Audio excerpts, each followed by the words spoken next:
पवित्र जीशुख्रीष्टଙ୍କ नामरे प्रिय श्रोतागण जो माने वाक्य शुणुचंती समस्त को प्रभु जीशुख्रीष्टଙ୍କ नामरू आशीर्वाद वर्तु।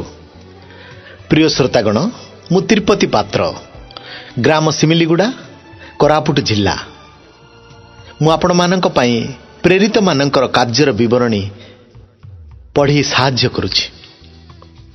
प्रभु आपण मानक आशीर्वाद करंतु, आपणक परिवार को आपण मानकर घर को मध्य आशीर्वाद करंतु।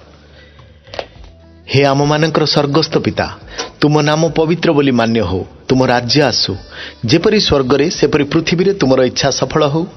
आज आम मानक प्रयोजनीय आहार दियो, आमे माने जेपरी आपणा आपणा अपराधी मानक क्षमा करियछु सेपरी आम मानकर अपराध सब क्षमा करो। परीक्षार आम मानक आण नहीं, मात्र मंदिर रक्षा कर, जेणु राज्य पराक्रम और गौरव जुगे जुगे तुम्भरी हो। आमीन आमीन आमीन। प्रेरित मानकर कार्यर विवरण।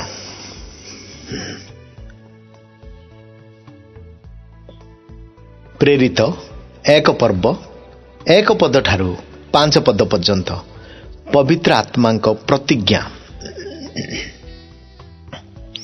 हे थियोफिल, जो दिन जीशु आपना मनोनीत प्रेरित मानक पवित्र आत्मा द्वारा आज्ञा दे ऊर्ध्वरे गृहीत हेले, से दिन पर्यंत से जे कार्य करने को और शिक्षा देवा को आरंभ करथिले, से समस्त विषय घनी मु प्रथम प्रबंधटी लिखी अछि। से मध्य आपना दुख भोग उतारे अनेक प्रमाण द्वारा से मानक निकटरे निजको सजीव देखाइले। पुणी 40 दिन पर्यंत बारंबार से मानक दर्शन दे ईश्वरंकर राज्य संबंधी विषय गुड़िक कहले। थरे से मानक सहित भोजन रे बसिवा समय रे से मानक यही आज्ञा देले, तुमे माने जेरुसलाम प्रस्थान कर नाही, किंतु पितांकर जो प्रतिज्ञा विषय मो ठारू सुनी अछ सेतिर अपेक्षा रही थाओ। कारण जहन जल रे बाप्तिस्म देले सत, किंतु तुमे माने अल्प दिन मध्य रे पवित्र आत्मा रे बाप्तिजित हेबो। प्रेरित एक पर्व 6 पद ठारू 11 पद पर्यंत जीशुंक स्वर्गारोहण। जीशुंक स्वर्गारोहण। अतएव से माने एकत्र होई तांको पचारिबाको लागिले, हे प्रभु, आपण कोन एई समय रे इस्राएल हस्तरे पुनर्बार राज्यभार समर्पण करुअछंती? से माननकु कहले, जे समस्त काल की समय पिता स्वकर्तृत्वर अधीन रे रखि अछंती, ताहा तुम मानकर जानिबा विषय नुहे, किंतु पवित्र आत्मा तुम मानक उपरे अवतीर्ण होते तुमे माने शक्ति प्राप्त हेबो। आ जेरुसलाम समस्त जुदा प्रदेश ओ सिमरण पुणी पृथ्वीर प्रांत पर्यंत सुधा मोर साक्षी हेबो। से ए समस्त कथा कहबा उतारे से माने देखु देखु से ऊर्ध्व को नीत हले, आ खंडे मेघ ताहांकु से मानक दृष्टि गोचरु घेनी गला। से जाऊ जाऊ से माने आकाश आड़को एक दृष्टि चाहि अछंती। एपरी समय रे देख शुक्ल वस्त्र परिहित 2 जन पुरुष से मानक निकट रे उपस्थित हले। पुणी से माने कहले, हे गालीलीय लोके, काहे कि तुमे माने आकाश आड़को चाहि ठिया होई अछ? एही जो जीशु तुम मानक निकटरू स्वर्ग रे गृहीत हेले, ताहाकु तुमे माने जो प्रकार स्वर्ग को जीवार देखिल, से सही प्रकार आगमन करिवे।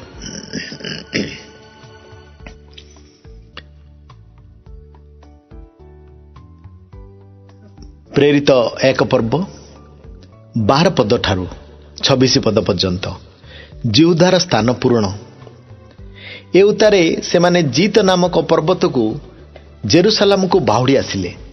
सेही पर्वत जेरुसलाम पाखरे गोटे विश्राम बार बाट दूर रे से माने अर्थात पितर जहन, जाकुब, अंद्रिय, फिलिपियो, थोमा, बर्थलिम, माथ्यू, अल्फींक पुत्र जाकुब, उद्योगी सिमन और जाकुबंकर पुत्र जिहुदा नगर रे प्रवेश करे जो ऊपर कोठरी रे से माने बास करुथिले सेठाकु गले।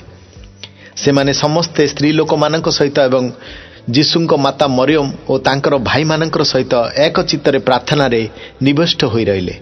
सेही समय रे पितर भाई मानक मध्य रे ठिया होई कहले, सेते बेले प्राय 120 जन एकत्र थिले। भाई माने जो जिहुदा जीशुंकु धरिबा लोक मानकु बाट देखाइथिला, ता विषय पवित्र आत्मा पूर्वरु दाऊदंक मुखरे जहा कहिथिले से शास्त्रीय वाक्य सफल हेबा आवश्यक थिला। कारण से आम मानक मध्य जणे बोली गणा जाइथिला। ଓ ସେହି ସେବା ପଦରେ ଅଂଶ ପ୍ରାପ୍ତ ହୋଇଥିଲା। ଏହି ଲୋକ ଅଧର୍ମର ମୂଲ୍ୟ ଦ୍ୱାରା ଖଣ୍ଡିଏ କ୍ଷେତ୍ର ପାଇଲା।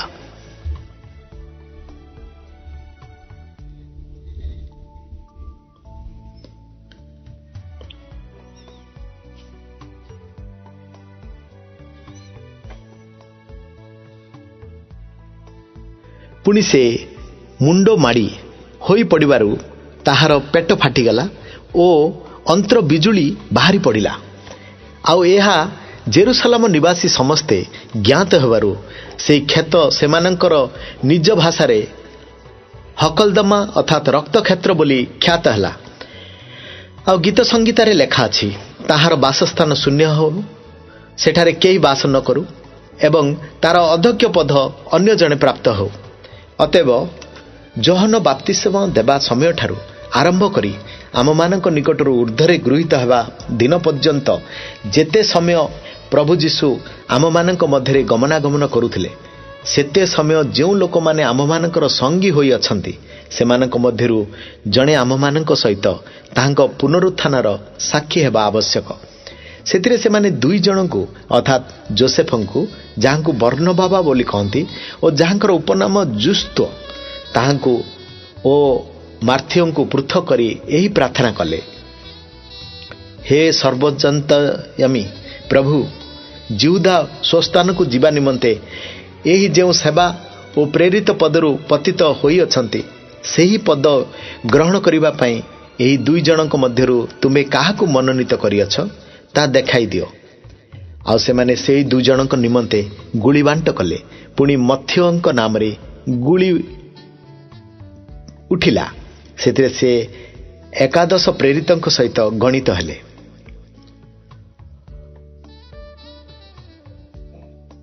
ପ୍ରେରିତ ପୁସ୍ତକ 2 ପର୍ବ 1 ପଦ ଠାରୁ 13 ପଦ ପର୍ଯ୍ୟନ୍ତ।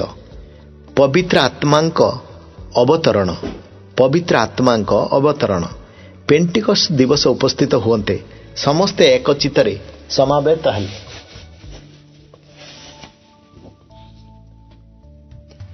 ଆଉ ପ୍ରବଳ ବେଗରେ ବହୁଥିବା ପ୍ରଚଣ୍ଡ ପବନର ଶବ୍ଦ ତୁଲ୍ୟ ଗୋଟିଏ ଶବ୍ଦ ଆକାଶମତ ଆକାଶରୁ ଆସି ଯେଉଁ ଗୃହରେ ସେମାନେ ବସିଥିଲେ, ସେହି ଗୃହର ସର୍ବତ୍ର ବ୍ୟାପିଗଲା।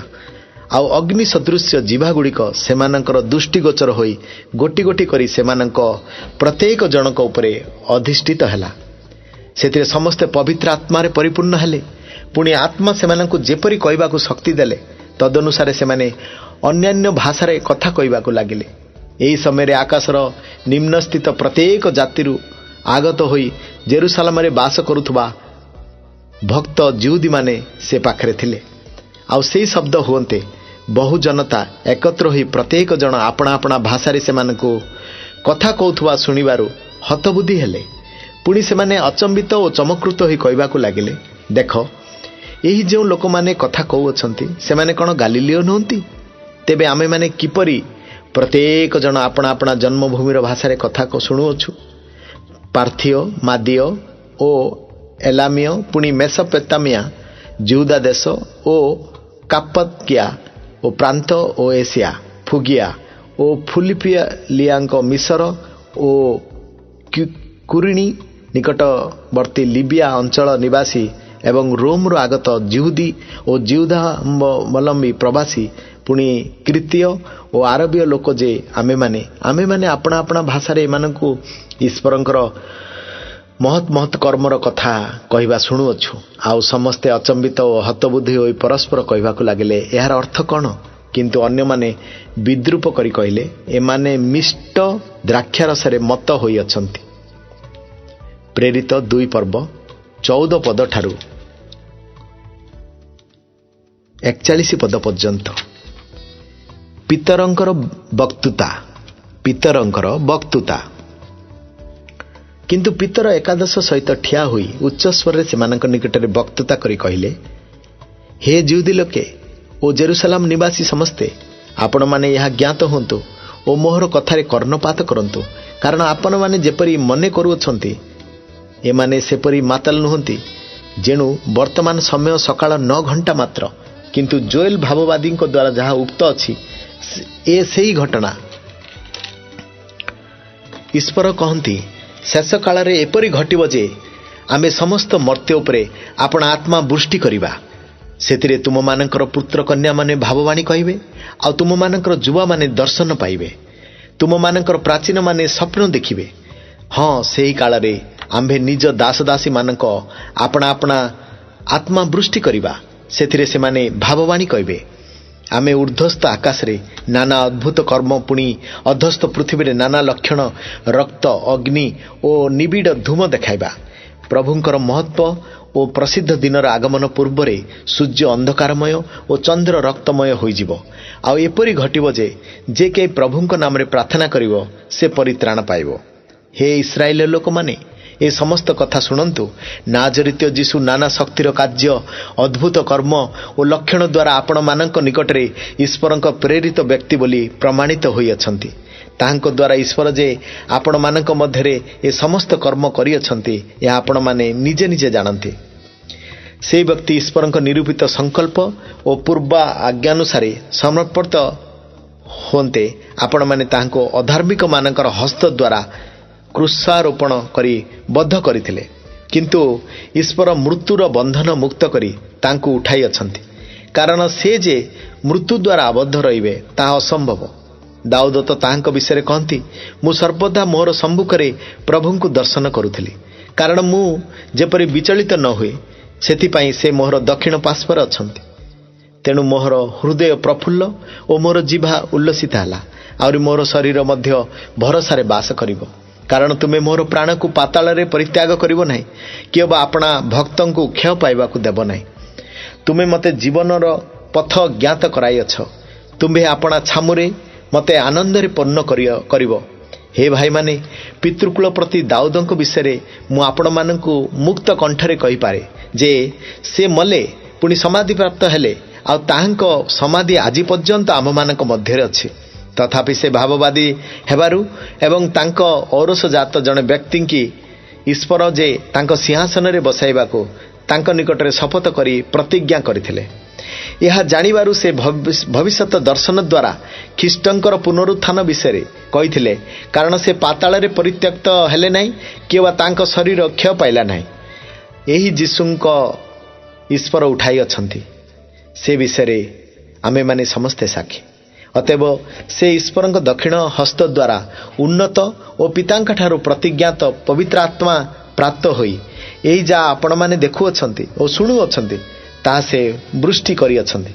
କାରଣ ଦାଉଦ ସ୍ୱର୍ଗାରୋହଣ କରିନଥିଲେ, କିନ୍ତୁ ସେ ନିଜେ କହନ୍ତି, ପ୍ରଭୁ ମୋହର ପ୍ରଭୁ କହିଲେ, ଆମ୍ଭେ ଯେ ପର୍ଯ୍ୟନ୍ତ ତୁମର ଶତ୍ରୁମାନଙ୍କୁ ତୁମର ପାଦପୀଠ କରିନାହୁଁ, ସେ ପର୍ଯ୍ୟନ୍ତ ଆମ୍ଭର ଦକ୍ଷିଣରେ ବସିଥାଉ। ଅତଏବ ସମସ୍ତ ଇସ୍ରାଏଲ କୂଳ ନିଶ୍ଚିତ ଜାଣନ୍ତୁ ଯେ ଯେଉଁ ଯୀଶୁଙ୍କୁ ଆପଣମାନେ କ୍ରୁଶରେ ବଧ କଲେ, ତାହାଙ୍କୁ ଈଶ୍ୱର ପ୍ରଭୁ ଓ ଖ୍ରୀଷ୍ଟ ଉଭୟ ପଦରେ ନିଯୁକ୍ତ କରିଅଛନ୍ତି। ଏହି କଥା ଶୁଣି ସେମାନଙ୍କର ହୃଦୟ ବିଦୀର୍ଣ୍ଣ ହୋଇଗଲା। ପୁଣି ସେମାନେ ପିତର ଓ ଅବଶିଷ୍ଟ ପ୍ରେରିତମାନଙ୍କୁ କହିଲେ, ଭାଇମାନେ, ଆମେମାନେ କ'ଣ କରିବା? ତେଣୁ ପିତର ସେମାନଙ୍କୁ କହିଲେ, ଆପଣମାନେ ମନ ପରିବର୍ତ୍ତନ କରନ୍ତୁ, ଆଉ ନିଜ ନିଜ ପାପ କ୍ଷମା ନିମନ୍ତେ ପ୍ରତ୍ୟେକ ଜଣ ଯୀଶୁଖ୍ରୀଷ୍ଟଙ୍କ ନାମରେ ବାପ୍ତିଜିତ ହୁଅନ୍ତୁ। ତାହେଲେ ଆପଣମାନେ ପବିତ୍ର ଆତ୍ମାଙ୍କର ଦାନ ପ୍ରାପ୍ତ ହେବେ।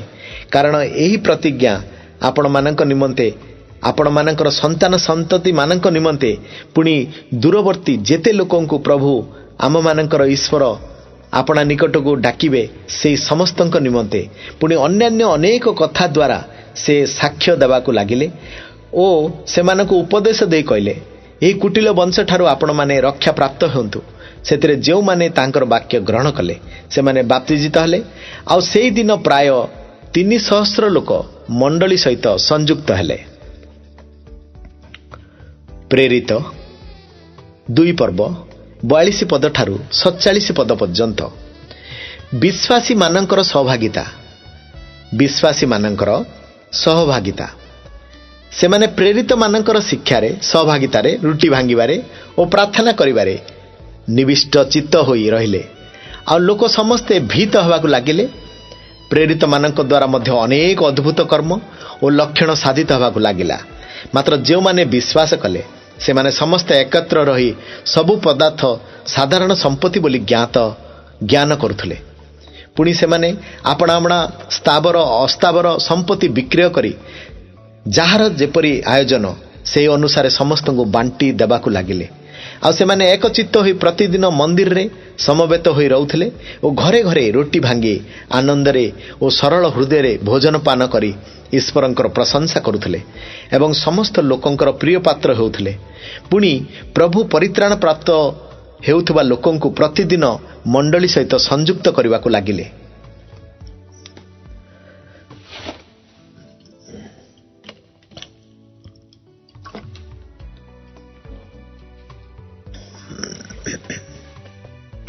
प्रेरित 3 पर्व 1 पद ठारू 10 पद पर्यंत। खंज भिक्षुकर सुस्थता।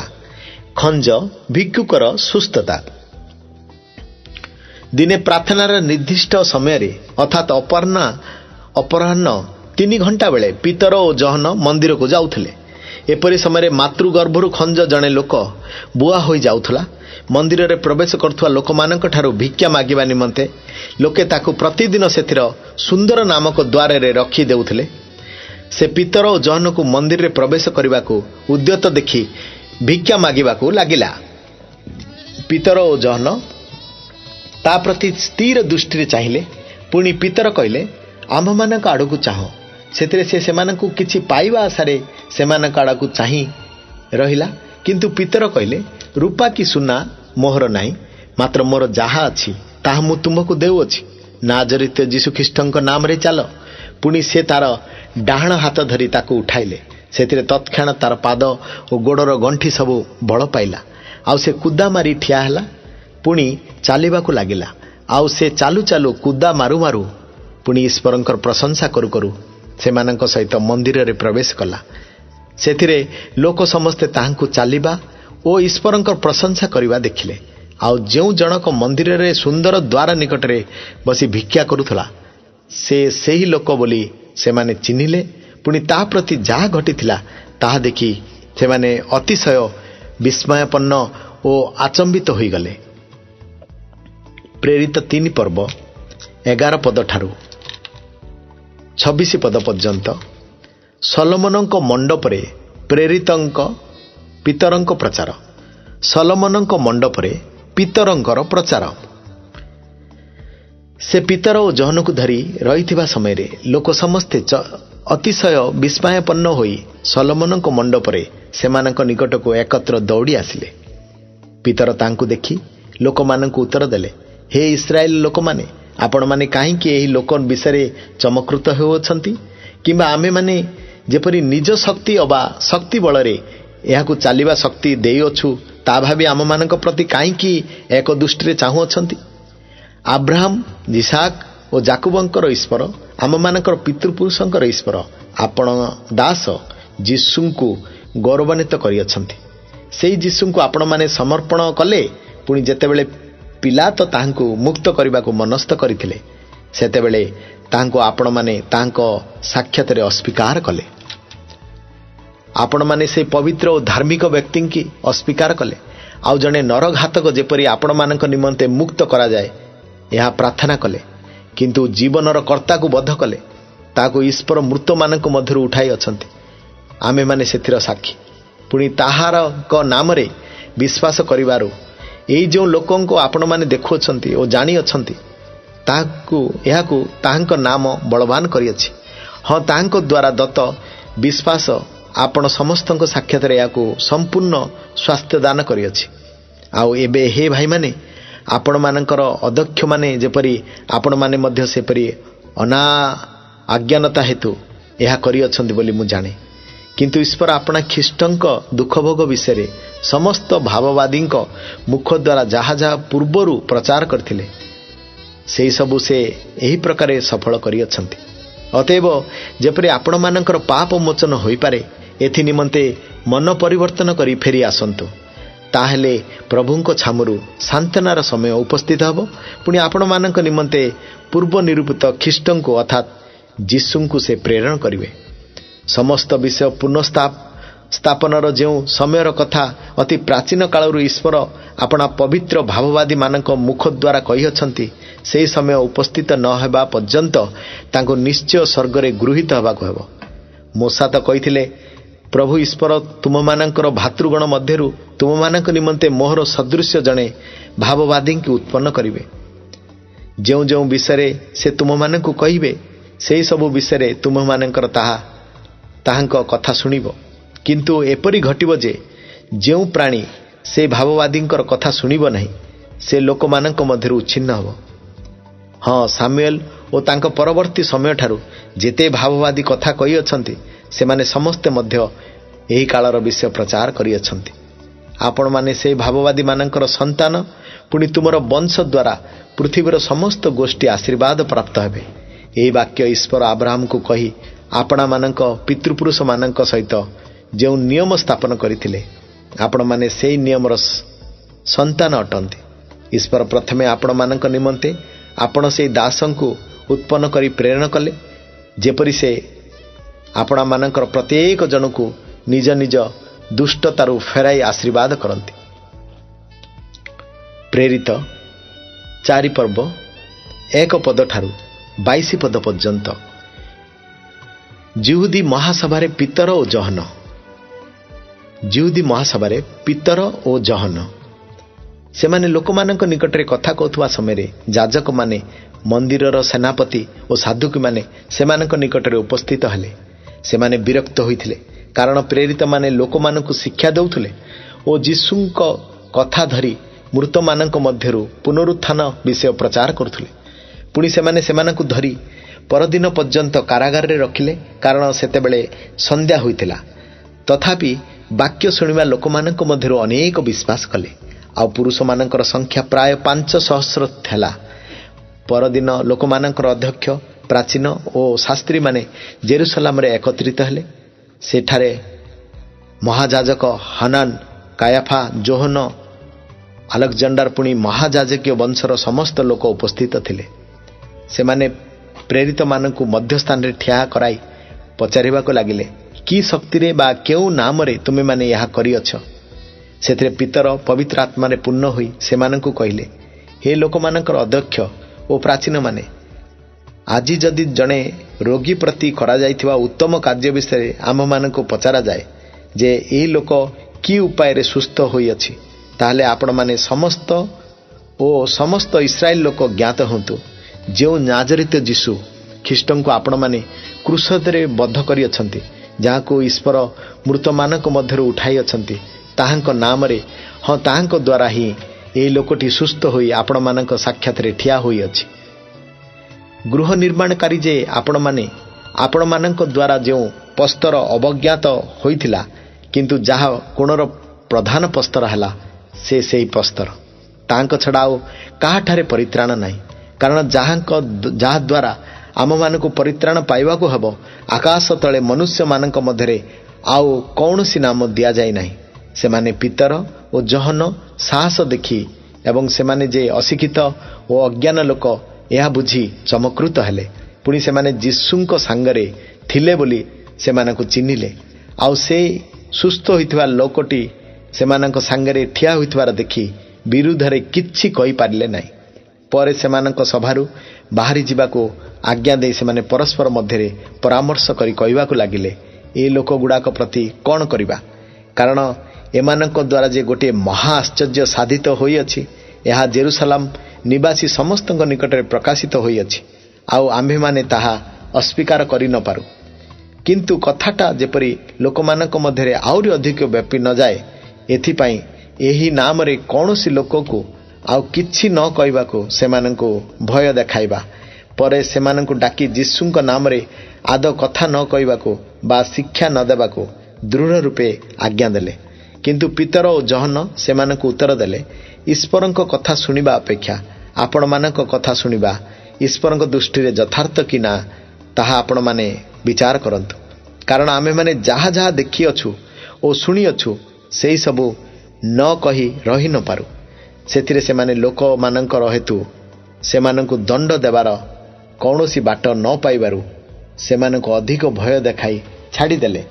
ଯେଣୁ ଯାହା ଘଟିଥିଲା ସେଥି ନିମନ୍ତେ ଲୋକ ସମସ୍ତେ ଈଶ୍ୱରଙ୍କର ମହିମା କୀର୍ତ୍ତନ କରିବାକୁ ଲାଗିଲେ। କାରଣ ଯେଉଁ ଲୋକଠାରେ ସେହି ଆରୋଗ୍ୟର ଆଶ୍ଚର୍ଯ୍ୟ କର୍ମ କରାଯାଇଥିଲା। ତାର ବୟସ 40 ବର୍ଷରୁ ଉର୍ଦ୍ଧ୍ୱ ଥିଲା।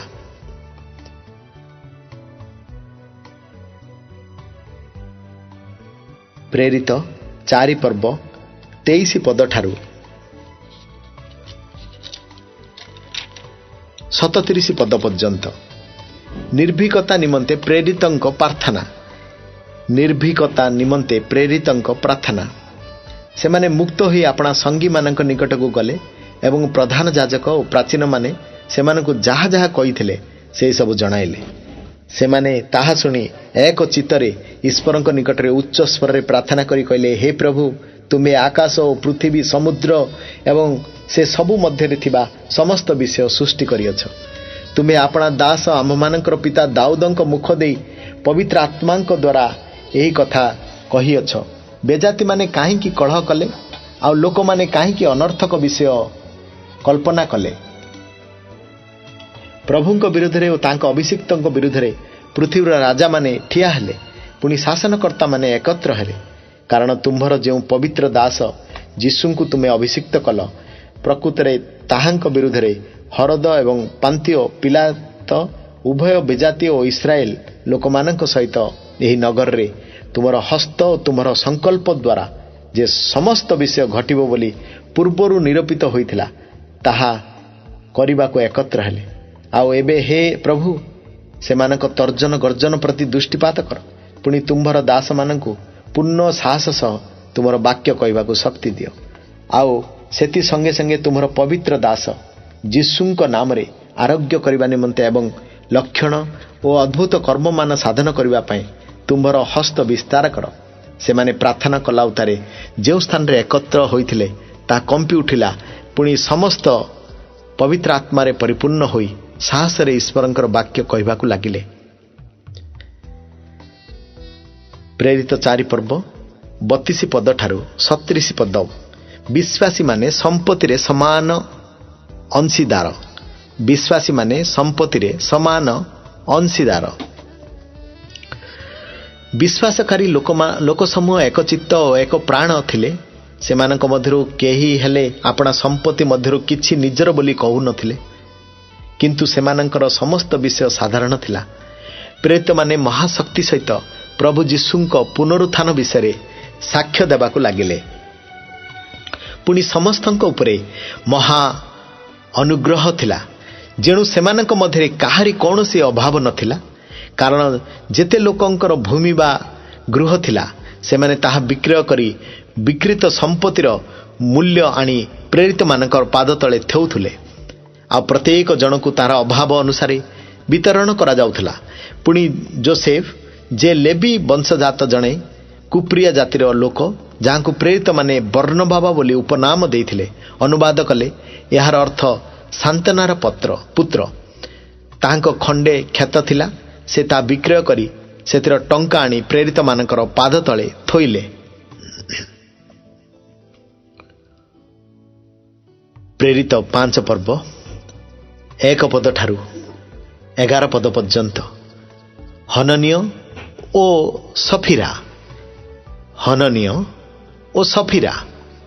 କିନ୍ତୁ ହନନୀୟ ନାମକ ଜଣେ ବ୍ୟକ୍ତି ଆପଣା ଭାର୍ଯ୍ୟା ସଫିରାର ସମ୍ପତ୍ତିରେ କିଛି ସମ୍ପତ୍ତି ବିକ୍ରୟ କଲା। ପୁଣି ଭାର୍ଯ୍ୟାର ଜ୍ଞାତ ସାରରେ ସେଥିର ମୂଲ୍ୟରୁ କିଛି ଲୁଚାଇ ରଖି ଅଂଶ ମାତ୍ର ଆଣି ପ୍ରେରିତମାନଙ୍କର ଚରଣ ତଳେ ଥୋଇଲା। ସେଥିରେ ପିତର କହିଲେ, ହେ ହନନୀୟ, ପବିତ୍ର ଆତ୍ମାଙ୍କ ନିକଟରେ ମିଥ୍ୟା କହିବାକୁ ଓ ଭୂମିର ମୂଲ୍ୟରୁ କିଛି ଲୁଚାଇ ରଖିବାକୁ କାହିଁକି ଶୈତାନ ତୁମ ହୃଦୟ ସମ୍ପୂର୍ଣ୍ଣ ଅଧିକାର କରିଅଛି? ବିକ୍ରୟ ନ ହେବା ପୂର୍ବେ ତାହା କ'ଣ ତୁମ ନିଜର ହୋଇ ରହିନଥିଲା? ଆଉ ବିକ୍ରୟ ହେବା ଉତ୍ତାରେ ସେଥିର ମୂଲ୍ୟ କି ତୁମ୍ଭ ନିଜ ଅଧିକାରରେ ନଥିଲା? ତେବେ ତୁମେ କିପରି ଆପଣା ହୃଦୟରେ ଏହି ବିଷୟ ଭାବିଲ? ତେବେ ଯେ ମନୁଷ୍ୟ ନିକଟରେ ମିଥ୍ୟା କହିଲ ତାହା ନୁହେଁ, ମାତ୍ର ଈଶ୍ୱରଙ୍କ ନିକଟରେ ମିଥ୍ୟା କହିଲ। ଏହିସବୁ କଥା ଶୁଣି ହନନୀୟ କଚାଡ଼ି ହୋଇପଡ଼ି ପ୍ରାଣତ୍ୟାଗ କଲା। ସେଥିରେ ଯେତେ ଲୋକ ଏହା ଶୁଣିଲେ ସମସ୍ତେ ଅତିଶୟ ଭୟ ପାଇଲେ। ଆଉ ଯୁବକମାନେ ଉଠି ତାଙ୍କୁ ଲୁଗାରେ ଗୁଡ଼ାଇଲେ ଏବଂ ବାହାରକୁ ଘେନିଯାଇ ସମାଧି ଦେଲେ।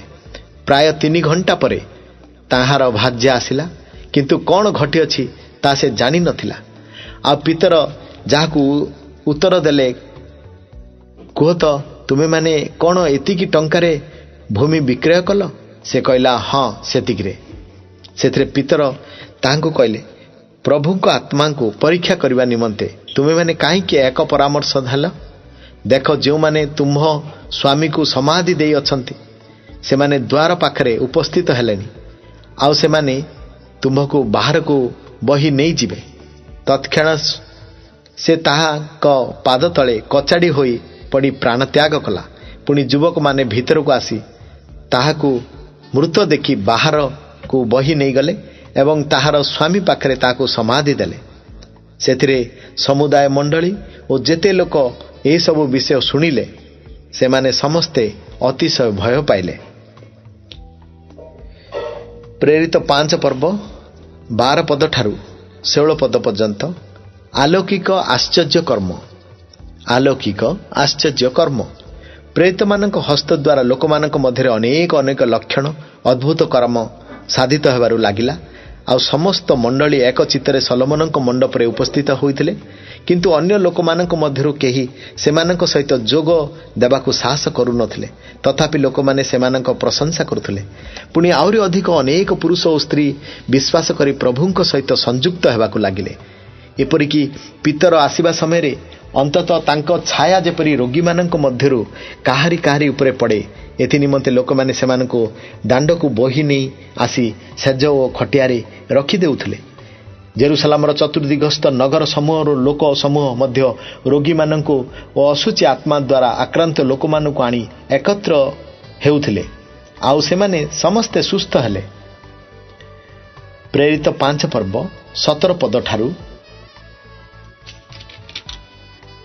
42 ପଦ ପର୍ଯ୍ୟନ୍ତ। ପ୍ରେରିତମାନଙ୍କର ପ୍ରତି ତାଡ଼ନା। ପ୍ରେରିତମାନଙ୍କ ପ୍ରତି ତାଡ଼ନା।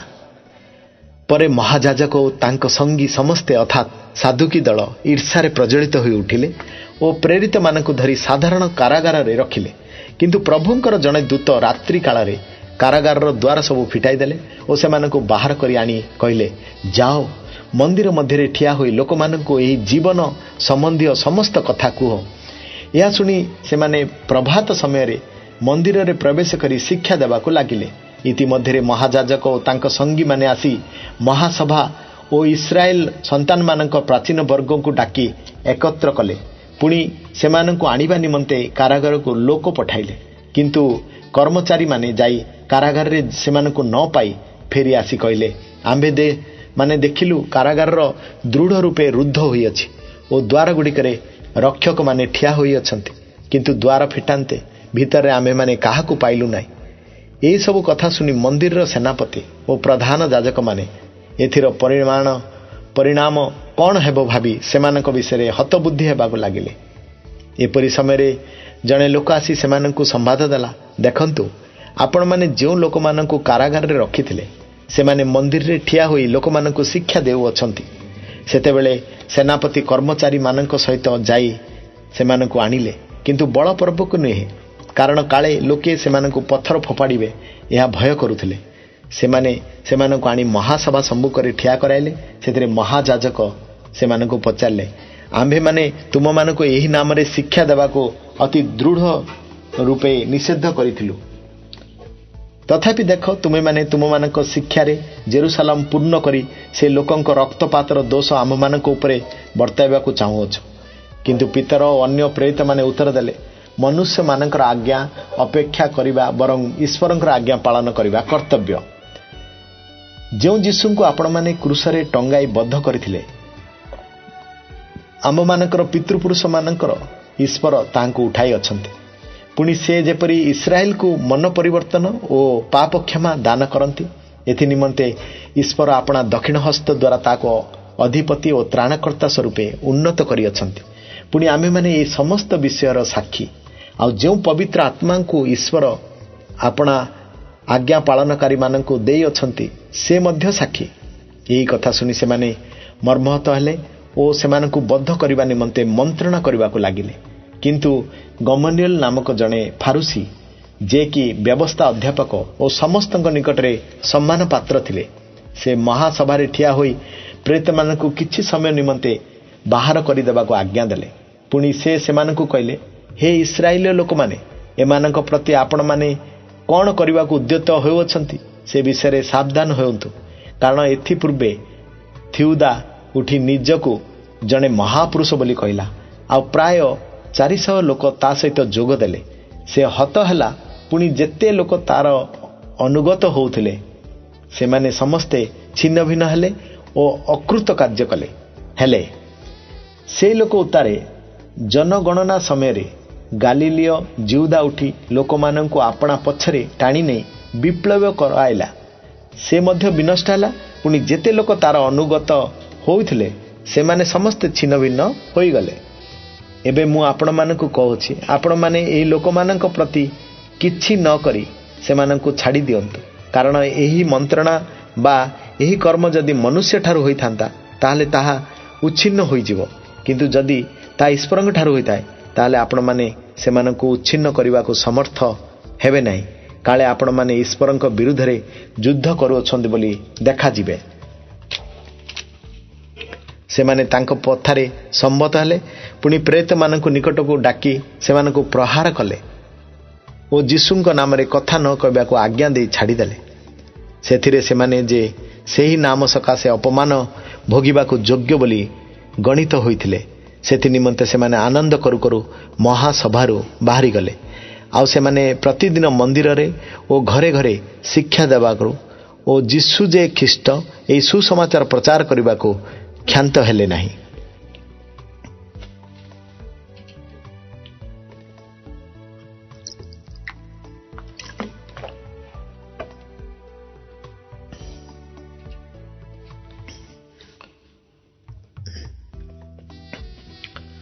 ପ୍ରେରିତ 6 ପଦ। ପ୍ରେରିତ 6 ପର୍ବ 1 ପଦ ଠାରୁ 7 ପଦ ପର୍ଯ୍ୟନ୍ତ ସେବା କାର୍ଯ୍ୟାର୍ଥେ 7 ଜଣ ମନୋନୀତ।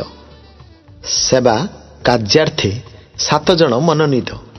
ଏହି ସମୟରେ ଯେତେବେଳେ ଶିଷ୍ୟମାନଙ୍କର ସଂଖ୍ୟା ବୃଦ୍ଧି ପାଉଥିଲା, ସେତେବେଳେ ଗ୍ରୀକ୍ ଭାଷାବାଦୀ ଜିହୁଦୀମାନେ ଏବ୍ରୀୟମାନଙ୍କ ବିପକ୍ଷରେ ବଚସା କରିବାକୁ ଲାଗିଲେ, କାରଣ ଦୈନିକ ପରିଚର୍ଯ୍ୟାରେ ସେମାନଙ୍କର ବିଧବାମାନଙ୍କୁ ଉପେକ୍ଷା କରାଯାଉଥିଲା। ସେଥିରେ 12 ଶିଷ୍ୟ ସମୂହ ନିକଟକୁ ଡାକି କହିଲେ, ଈଶ୍ୱରଙ୍କ ବାକ୍ୟ ପ୍ରଚାର ପରିତ୍ୟାଗ କରି ପରିବେଷଣରେ ଆମମାନଙ୍କର ବ୍ୟସ୍ତ ରହିବା ଉପଯୁକ୍ତ ନୁହେଁ। ଅତଏବ ହେ ଭାଇମାନେ, ଯେଉଁମାନଙ୍କୁ ଆମ୍ଭେମାନେ ଏହି କାର୍ଯ୍ୟରେ ନିଯୁକ୍ତ କରିପାରୁ, ଏପରି ସୁଖ୍ୟାତି ସମ୍ପୂର୍ଣ୍ଣ ଏବଂ ଆତ୍ମା ଓ ଜ୍ଞାନରେ ପରିପୂର୍ଣ୍ଣ 7 ଜଣକୁ ଆପଣମାନଙ୍କ ମଧ୍ୟରୁ ବାଛି ସ୍ଥିର କରନ୍ତୁ। କିନ୍ତୁ ଆମ୍ଭେମାନେ ପ୍ରାର୍ଥନାରେ ଓ ବାକ୍ୟ ପରିଚର୍ଯ୍ୟାରେ ଏକାଗ୍ର ଭାବେ ଲାଗି ରହିବା। ଏହି କଥା ସମସ୍ତ ସମ୍ପ୍ରଦାୟର ଦୃଷ୍ଟିରେ ଉତ୍ତମ ଦେଖାଗଲା। ଆଉ ସେମାନେ ବିଶ୍ୱାସ ଓ ପବିତ୍ର ଆତ୍ମାରେ ପରିପୂର୍ଣ୍ଣ ସ୍ତିଫାନ ନାମକ ଜଣେ ବ୍ୟକ୍ତିଙ୍କି, ପୁଣି ଫିଲିପ, ପ୍ରଖର, ନିକୋନୋର, ତିମୋନ, ପାର୍ମେନା ଓ ଅନ୍ତ୍ୟୋଖ୍ୟାର ଜିହୁଦୀ ମତାବଲମ୍ବୀ ନିକାୟଙ୍କୁ ମନୋନୀତ କରି ପ୍ରେରିତମାନଙ୍କ ସମ୍ମୁଖରେ ଉପସ୍ଥିତ କଲେ। ଆଉ ସେମାନେ ପ୍ରାର୍ଥନା କରି ସେମାନଙ୍କ ଉପରେ ହସ୍ତାରୋପଣ କଲେ। ଏଥିଉତ୍ତାରେ ଈଶ୍ୱରଙ୍କର ବାକ୍ୟ ଅଧିକ ବ୍ୟାପିଗଲା ଏବଂ ଜେରୁସାଲାମରେ ଶିଷ୍ୟମାନଙ୍କର ସଂଖ୍ୟା ଅତିଶୟ ବୃଦ୍ଧି ପାଇବାକୁ ଲାଗିଲା। ଆଉ ଯାଜକମାନଙ୍କ ମଧ୍ୟରୁ ଅନେକ ଲୋକ ବିଶ୍ୱାସ ମାର୍ଗ ଅବଲମ୍ବନ କରିବାକୁ ଲାଗିଲେ।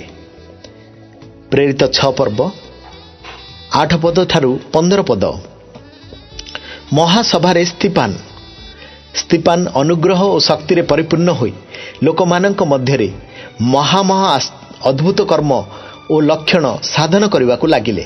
କିନ୍ତୁ ଲିବର୍ତ୍ତିନ, କୁରିନିୟ ଓ ଆଲେକ୍ଜାଣ୍ଡାରୀୟ ମାନଙ୍କ ନାମରେ ଖ୍ୟାତ ସମାଜ ଗୃହର କେତେକ ଜଣ, ପୁଣି କିଲିକିଆ ଓ ଏସିଆ ନିବାସୀ କେତେକ ଲୋକ ଉଠି ସ୍ତିଫାନଙ୍କ ସହିତ ବାଦାନୁବାଦ କରିବାକୁ ଲାଗିଲେ।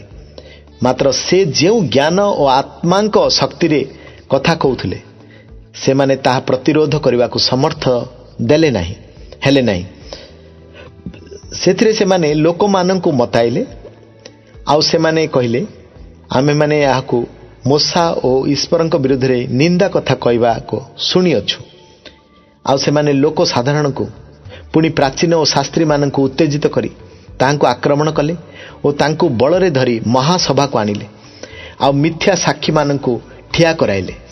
ସେମାନେ କହିଲେ, ए लोकटा यही पवित्र स्थान और व्यवस्था विरुद्ध रे कथा कहबाकू क्षांत हेउना, कारण नाजरित सेही जीशु यही स्थान ध्वंस करिवे।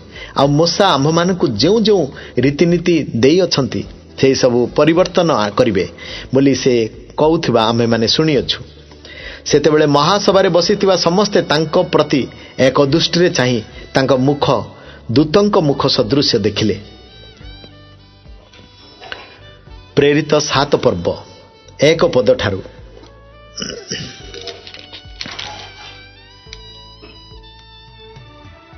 60 पद पर्यंत।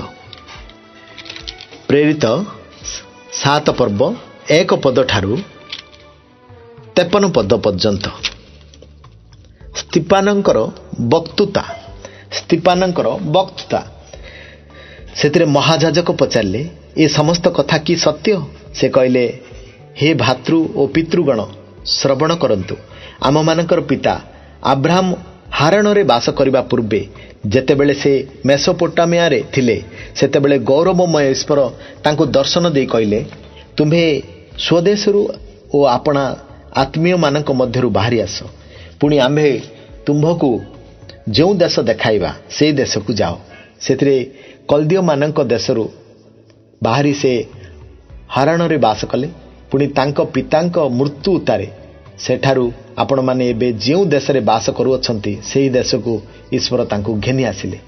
आउ से तांको सेथिरे कौनसी अधिकार देले नाही, ना एक पाद परिमित भूमि ही देले नाही। पुणी सेतेबेले तांकर संतान नथिले सुद्धा से तांको ओ तांकर भविष्यत वंशधर को ताहा अधिकार करिबा निमंते देबे बोली प्रतिज्ञा कले। ईश्वर एहीपरि कहले तांको वंश विदेश रे प्रवास करिवे एवं से स्थानर लोके सेमानंकु 400 वर्ष पर्यंत दासत्वर रखी सेमानंक प्रति दुराम्य करिवे। पुणी ईश्वर कहले सेमाने जेउ जातिर दास हेबे आम्भे तार विचार करिबा, तप्तरे सेमाने बाहरी आसी ए स्थान रे आम्भर उपासना करिवे। आउ से तांकु सुन्नत विधि प्रदान कले। पुणी तदनुसारे अब्राहम जिसाक जन्म दे 8म दिन रे ताकु सुन्नत कले। जिसाक जाकुब को पुणी जाकुब 12 पितृकुलपति को जन्म दे सेही परि कले। पितृकुलपति माने जोसेफ को ईर्षा करी मिसर को नहीं जिबा निमंते तांकु विक्रय कले, किंतु ईश्वर तांको सहित थिले। पुणी तांको समस्त क्लेशरू तांको उद्धार करी मिसर राजा फारोंको साक्षात रे तांको अनुग्रह और ज्ञान प्रदान कले। सेतिरे फारो तांको मिसर और आपणा समस्त गृहर शासनकर्ता स्वरूपे नियुक्ति कले। परे समस्त मिसर और किनान रे दुर्भिक्ष पड़िला, पुणी महाक्लेश घटिला। आ आम मानकर पितृपुरुष माने भक्ष्य पाई पारिले नाही, किंतु मिसर रे शस्य अछि बोली सुनी जाकुब आम मानकर पितृपुरुष मानक प्रथम रे प्रेरण कले। पुणी द्वितीय थर जोसेफ आपणा भाई मानक निकट रे परिचित हेले। आउ फारो जोसेफंक जातिर परिचय पाइले। तप्तरे जोसेफ आपणा पिता जाकुब और 75 जन ज्ञाति कुटुंब समस्त को डकाई पठाइले। सेथिरे जाकुब मिसर को गले। पुणी से निजे और आम मानकर पितृपुरुष माने प्राण त्याग कले। आउ से माने सिक्किम को निया जाई अब्राहम सेठार होमर संतान मानक ठारू जो समाधि रुपये मूल्य दे क्रय करथिले सेथिरे समाधिस्थ हेले। किंतु ईश्वर अब्राहम को निकट रे जो प्रतिज्ञा करथिले से प्रतिज्ञा सफल हेबा समय सन्निकट होते लोक माने मिसर रे बुद्धि पाई बहु संख्यक होई उठिले। अवशेष रे मिसर रे आउ जने राजा हेले। से जोसेफ को जानी नथिले। से आम मानकर जाति प्रति खल व्यवहार कले। पुणी आम मानक पितृपुरुष माने जेपरी आपणा आपणा संतान मानकु जीवित न रहिबा पाई बाहरे पकाई दियंती एथि निमंते सेमानक प्रति दुराम्य कले। सेही समय रे मूसा जन्म हेले। से दिव्य सुंदर थिले।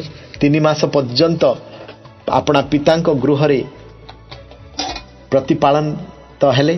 परे से जेतेबेले बाहरे पका गले सेतेबेले फारोंक कन्या तांको उठाई नहीं आपणा पुत्र रूपे प्रतिपालन कले। आ मूसा मिसरीय मानक समस्त विद्यारे शिक्षित होई वाक्य और कर्म रे पराक्रमी हेले। तांको 40 वर्ष पूर्ण हेउथिबा समय रे आपणा भाई मानक अर्थात इस्राएल संतान मानक संखळेबा निमंते तांकर इच्छा जात हला। सेतेबेले जनक प्रति अन्याय करा जाउथवा देखि से तार सपक्ष हेले। आ सेही मिसरीय लोकंकु बध करी ଉପଦ୍ରବ ପାଉଥିବା ଲୋକ ପ୍ରତି ଅନ୍ୟାୟର ପ୍ରତିକାର କଲେ।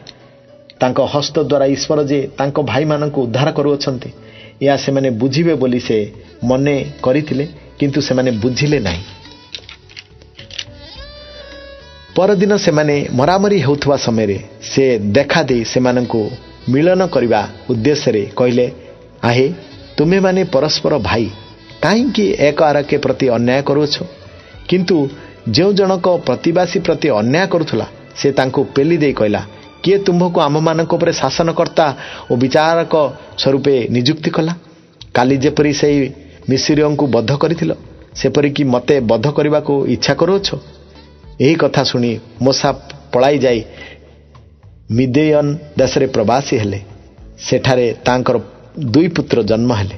ପରେ 40 ବର୍ଷ ପୂର୍ଣ୍ଣ ହୁଅନ୍ତେ ସିୟନ ପର୍ବତର ପ୍ରାନ୍ତରରେ ଜଣେ ଦୂତ ଗୋଟିଏ ବୁଦାର ଅଗ୍ନିଶିଖାରେ ତାଙ୍କୁ ଦର୍ଶନ ଦେଲେ। ମୋଶା ସେହି ଦୃଶ୍ୟ ଦେଖି ଚମକୃତ ହେଲେ। ପୁଣି ଭଲ ରୂପେ ଦେଖିବା ନିମନ୍ତେ ନିକଟକୁ ଯାଉଥିବା ସମୟରେ ପ୍ରଭୁଙ୍କର ଏହି ବାଣୀ ହେଲା, ଆମ୍ଭେ ତୁମ ପିତୃପୁରୁଷମାନଙ୍କର ଈଶ୍ୱର, ଆବ୍ରାହମ, ଯିସାକ ଓ ଯାକୁବର ଈଶ୍ୱର। ସେଥିରେ ମୋଶା କମ୍ପି ଉଠି ଭଲ ରୂପେ ଦେଖିବାକୁ ସାହସ କଲେ ନାହିଁ। ତପ୍ତରେ ପ୍ରଭୁ ତାଙ୍କୁ କହିଲେ, ତୁମ ପାଦୁକାରୁ ପାଦୁକା କାଢ଼ିଦିଅ, କାରଣ ତୁମେ ଯେଉଁ ସ୍ଥାନରେ ଠିଆ ହେଉଅଛ ତାହା ପବିତ୍ର ଭୂମି। ମିଶ୍ରରେ ଆମ୍ଭର ଯେଉଁ ଲୋକମାନେ ଅଛନ୍ତି ଆମେ ସେମାନଙ୍କର କ୍ଲେଶ ନିଶ୍ଚୟ ଦେଖିଅଛୁ ଓ ସେମାନଙ୍କର ଅର୍ତ୍ତନାଦ ଶୁଣିଅଛୁ। ପୁଣି ସେମାନଙ୍କୁ ଉଦ୍ଧାର କରିବା ନିମନ୍ତେ ଅବତରଣ କରିଅଛୁ। ଆଉ ଏବେ ଆସ, ଆମ୍ଭେ ତୁମ୍ଭକୁ ମିଶ୍ରକୁ ପ୍ରେରଣ କରିବା। କିଏ ତୁମ୍ଭକୁ ଶାସନକର୍ତ୍ତା ଓ ବିଚାରକ ସ୍ୱରୂପେ ନିଯୁକ୍ତି କଲା ବୋଲି କହି ଏଇ ଯେଉଁ ମୋଶାଙ୍କୁ ସେମାନେ ଆଗ୍ରହ କଲେ, ତାଙ୍କୁ ଈଶ୍ୱର ବୁଦାରେ ଦର୍ଶନ ଦେଇଥିବା ଦୂତଙ୍କ ସହାୟତାରେ ଶାସକ ଓ ଉଦ୍ଧାରକର୍ତ୍ତା କରି ପ୍ରେରଣ କଲେ। ଏହି ବ୍ୟକ୍ତି ମିଶ୍ର ଦେଶ, ସୁଫସାଗର ଓ 40 ବର୍ଷ ପର୍ଯ୍ୟନ୍ତ ପ୍ରାନ୍ତରରେ ନାନା ଅଦ୍ଭୁତ କର୍ମ ଓ ଲକ୍ଷଣ ସାଧନ କରି ସେମାନଙ୍କୁ ବାହାର କରି ଆଣିଲେ। ଏହି ମୋଶା ଇସ୍ରାଏଲର ସନ୍ତାନମାନଙ୍କୁ କହିଲେ, ଈଶ୍ୱର ତୁମମାନଙ୍କର ଭାତୃଗଣମାନଙ୍କ ମଧ୍ୟରୁ ତୁମମାନଙ୍କ ନିମନ୍ତେ ମୋହର ସଦୃଶ୍ୟ ଜଣେ ଭାବବାଦୀକି ଉତ୍ପନ୍ନ କରିବେ। ଏହି ବ୍ୟକ୍ତି ପ୍ରାନ୍ତରସ୍ଥ ମଣ୍ଡଳୀ ମଧ୍ୟରେ ଥାଇ ସିୟନ ପର୍ବତରେ ତାଙ୍କ ସହିତ କଥା କହୁଥିବା ଦୂତମାନଙ୍କ ଓ ଆମ୍ଭମାନଙ୍କ ପିତୃପୁରୁଷମାନଙ୍କ ମଧ୍ୟରେ ମଧ୍ୟସ୍ଥ ଥିଲେ। ସେ ତୁମମାନଙ୍କୁ ଦାନ କରିବା ନିମନ୍ତେ ଜୀବନ୍ତ ବାକ୍ୟ ସମୂହ ପ୍ରାପ୍ତ ହେଲେ। ଆମମାନଙ୍କର ପିତୃପୁରୁଷମାନେ ତାଙ୍କର ଆଜ୍ଞାବହ ହେବାକୁ ଇଚ୍ଛା ନ କରି ତାଙ୍କୁ ଆଗ୍ରହ କଲେ। ପୁଣି ଆପଣା ଆପଣା ହୃଦୟରେ ମିଶ୍ରକୁ ବାହୁଡ଼ି ଯାଇ ହରଣକୁ କହିଲେ, ଆମମାନଙ୍କ ଆଗେ ଆଗେ ଯିବା ନିମନ୍ତେ ଆମମାନଙ୍କ ପାଇଁ ଦେବତାମାନଙ୍କୁ ନିର୍ମାଣ କର, କାରଣ ଏହି ଯେଉଁ ମୋଶା ଆମମାନଙ୍କୁ ମିଶ୍ର ଦେଶରୁ ବାହାର କରି ଆଣିଲେ ତାଙ୍କ ପ୍ରତି କ'ଣ ଘଟିଅଛି ତାହା ଆମେମାନେ ଜାଣୁନାହୁଁ। ଆଉ ସେହି ସମୟରେ ସେମାନେ ଗୋଟିଏ ଗୋବତ୍ସ ନିର୍ମାଣ କଲେ ଏବଂ ସେ ପ୍ରତିମା ଉଦ୍ଦେଶ୍ୟରେ ବଳି ଉତ୍ସର୍ଗ କରି ଆପଣା ଆପଣା ହସ୍ତ ନିର୍ମିତ ବସ୍ତୁରେ ଆନନ୍ଦ କରିବାକୁ ଲାଗିଲେ। କିନ୍ତୁ ଈଶ୍ୱର ବିମୁଖ ହୋଇ ସେମାନଙ୍କୁ ଆକାଶ ବାହିନୀର ଉପାସନା କରିବାକୁ ଛାଡ଼ିଦେଲେ। ଯେପରି ଭାବବାଦୀମାନଙ୍କର ଶାସ୍ତ୍ରରେ ଲେଖା ଅଛି, ହେ ଇସ୍ରାଏଲ ବଂଶ, ପ୍ରାନ୍ତରରେ 40 ବର୍ଷ ପର୍ଯ୍ୟନ୍ତ ତୁମେମାନେ କ'ଣ ଆମ୍ଭ ଉଦ୍ଦେଶ୍ୟରେ ପଶୁ ବଳି ଓ ନୈବେଦ୍ୟ ଉତ୍ସର୍ଗ କରିଥିଲ? ବରଂ ତୁମେମାନେ ପୂଜା କରିବା ନିମନ୍ତେ ଯେଉଁ ମୂର୍ତ୍ତିଗୁଡ଼ାକ ଗଢ଼ିଥିଲ, ସେହି ମୋଲଖଙ୍କର ତମ୍ବୁ ଓ ରମ୍ଭା ଦେବତାଙ୍କର ନକ୍ଷତ୍ରକୁ ତୁମେମାନେ ଘେନି ବହନ କଲ। ଏଣୁ ଆମ୍ଭେ ତୁମମାନଙ୍କୁ ବାବିଲର ଆରପାରକୁ ନିର୍ବାସିତ କରିବା। ତୁମେ ଯେଉଁ ଆଦର୍ଶ ଦେଖିଅଛ ତଦନୁସାରେ ସାକ୍ଷ୍ୟ ତମ୍ବୁ ନିର୍ମାଣ କର ବୋଲି ମୋଶାଙ୍କୁ ଯେ କହିଥିଲେ, ତାହାଙ୍କ ଆଦେଶ ଅନୁଯାୟୀ ଆମମାନଙ୍କର ପିତୃପୁରୁଷମାନେ ପ୍ରାନ୍ତରରେ ସାକ୍ଷ୍ୟ ତମ୍ବୁ ପାଇଥିଲେ। ଆଉ ଆମମାନଙ୍କ ପିତୃପୁରୁଷମାନେ ତାହା ପ୍ରାପ୍ତ ହୋଇ ଈଶ୍ୱର ସେମାନଙ୍କର ସମ୍ମୁଖରୁ ଯେଉଁ ଜାତିମାନଙ୍କୁ ବାହାର କରିଦେଲେ, ସେହି ଜାତିମାନଙ୍କ ଅଧିକାରରେ ସେମାନେ ଜିଉସିଓ ନେତୃତ୍ୱରେ ପ୍ରବେଶ କରି ତାହା ଦାଉଦଙ୍କ ସମୟ ପର୍ଯ୍ୟନ୍ତ ରଖିଲେ। ଦାଉଦ ଈଶ୍ୱରଙ୍କ ଦୃଷ୍ଟିରେ ଅନୁଗ୍ରହ ପ୍ରାପ୍ତ ହୋଇ ଯାକୁବଙ୍କର ଈଶ୍ୱରଙ୍କର ନିମନ୍ତେ ଗୋଟିଏ ବାସସ୍ଥାନ ଆୟୋଜନ କରିବା ପାଇଁ ପ୍ରାର୍ଥନା କଲେ। କିନ୍ତୁ ସଲୋମନ ତାହାଙ୍କ ନିମନ୍ତେ ଗୋଟିଏ ଗୃହ ନିର୍ମାଣ କଲେ। ତଥାପି ଯେ ପରାତ୍ପର ସେ ହସ୍ତ ନିର୍ମିତ ଗୃହରେ ବାସ କରନ୍ତି ନାହିଁ।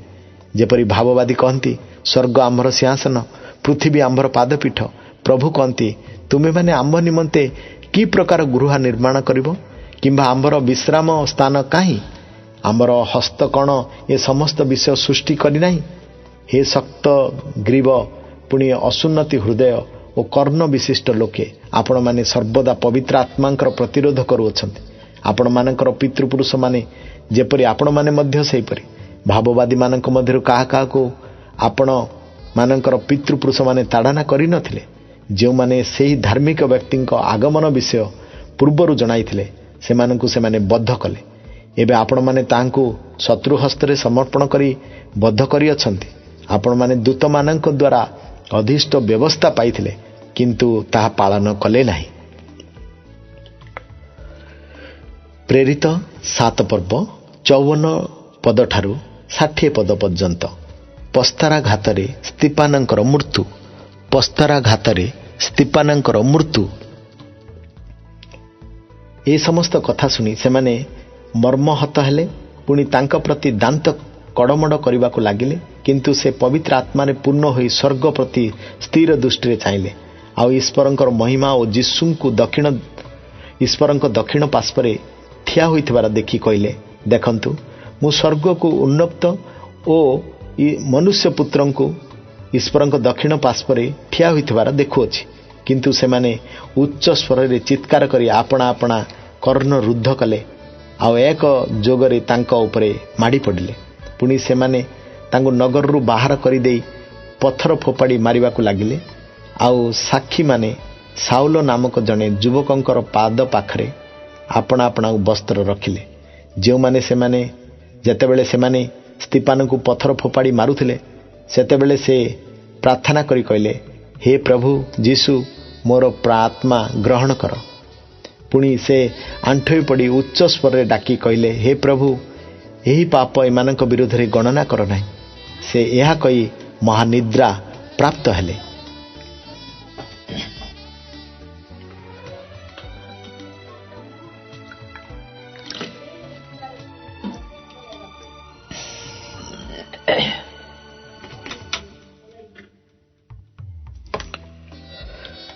ପ୍ରେରିତ 8 ପର୍ବ 1 ପଦଠାରୁ 3 ପଦ ପର୍ଯ୍ୟନ୍ତ।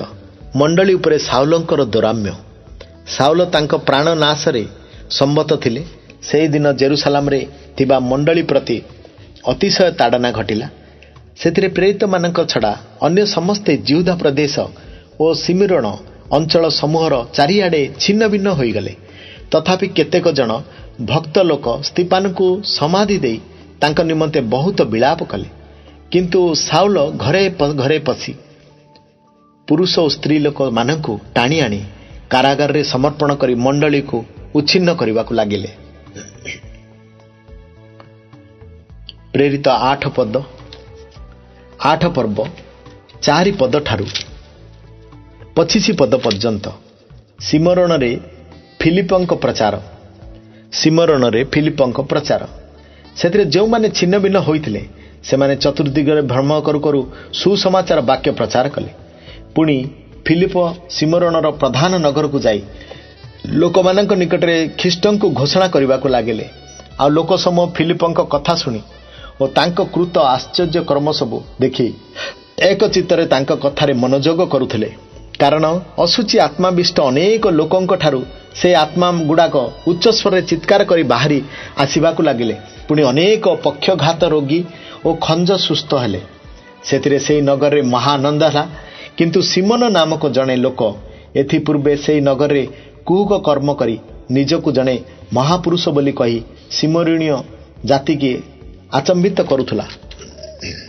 ଈଶ୍ୱରଙ୍କର ଯେଉଁ ଶକ୍ତିକୁ ମହାନ ବୋଲି କୁହାଯାଏ, ସାନଠାରୁ ବଡ଼ ପର୍ଯ୍ୟନ୍ତ ସମସ୍ତେ ସେହି ବୋଲି କହି ତାଙ୍କୁ ମାନ୍ୟ କରୁଥିଲେ। ସେମାନେ ତାଙ୍କୁ ମାନ୍ୟ କରୁଥିବାର କାରଣ ଏହି ଯେ ସେ ବହୁ କାଳ ହେଲା ନିଜର କୁହୁକ କର୍ମ ଦ୍ୱାରା ସେମାନଙ୍କୁ ଆଚମ୍ବିତ କରୁଥିଲା। କିନ୍ତୁ ଫିଲିପ ଈଶ୍ୱରଙ୍କର ରାଜ୍ୟ ଓ ଯୀଶୁଖ୍ରୀଷ୍ଟଙ୍କର ନାମ ବିଷୟକ ସୁସମାଚାର ପ୍ରଚାର କରିବାକୁ ସେମାନେ ଯେତେବେଳେ ତାଙ୍କ କଥାରେ ବିଶ୍ୱାସ କଲେ, ସେତେବେଳେ ପୁରୁଷ ଓ ସ୍ତ୍ରୀ ଉଭୟ ବାପ୍ତିଜିତ ହେବାକୁ ଲାଗିଲେ। ଆଉ ସିମୋନ ନିଜେ ମଧ୍ୟ ବିଶ୍ୱାସ କରି ବାପ୍ତିଜିତ ହେଲା ଓ ଫିଲିପଙ୍କ ସଙ୍ଗେ ସଙ୍ଗେ ରହିଲା। ଆଉ ନାନା ଲକ୍ଷଣ ମହାଶକ୍ତିର କର୍ମ ଦେଖି ଆଚମ୍ବିତ ହେବାକୁ ଲାଗିଲା। ସିମିରୋନର ଲୋକମାନେ ଯେ ଈଶ୍ୱରଙ୍କର ବାକ୍ୟ ଗ୍ରହଣ କରିଅଛନ୍ତି, ଏହା ଯେତେବେଳେ ଜେରୁସାଲାମରେ ଥିବା ପ୍ରେରିତମାନେ ଶୁଣିଲେ, ସେତେବେଳେ ସେମାନେ ପିତର ଓ ଜହନକୁ ସେମାନଙ୍କ ନିକଟକୁ ପଠାଇଲେ। ସେମାନେ ଯାଇ ସେ ଲୋକମାନେ ଯେପରି ପବିତ୍ର ଆତ୍ମା ପ୍ରାପ୍ତ ହୁଅନ୍ତି ଏଥି ନିମନ୍ତେ ସେମାନଙ୍କ ପାଇଁ ପ୍ରାର୍ଥନା କଲେ। କାରଣ एपर्यंत सेमानଙ୍କ ମଧ୍ୟରୁ କାହାରି ଉପରେ ଅବତୀର୍ଣ୍ଣ ହୋଇନଥିଲେ। କେବଳ ସେମାନେ ପ୍ରଭୁ ଯୀଶୁଙ୍କ ନାମରେ ବାପ୍ତିଜିତ ହେଉଥିଲେ।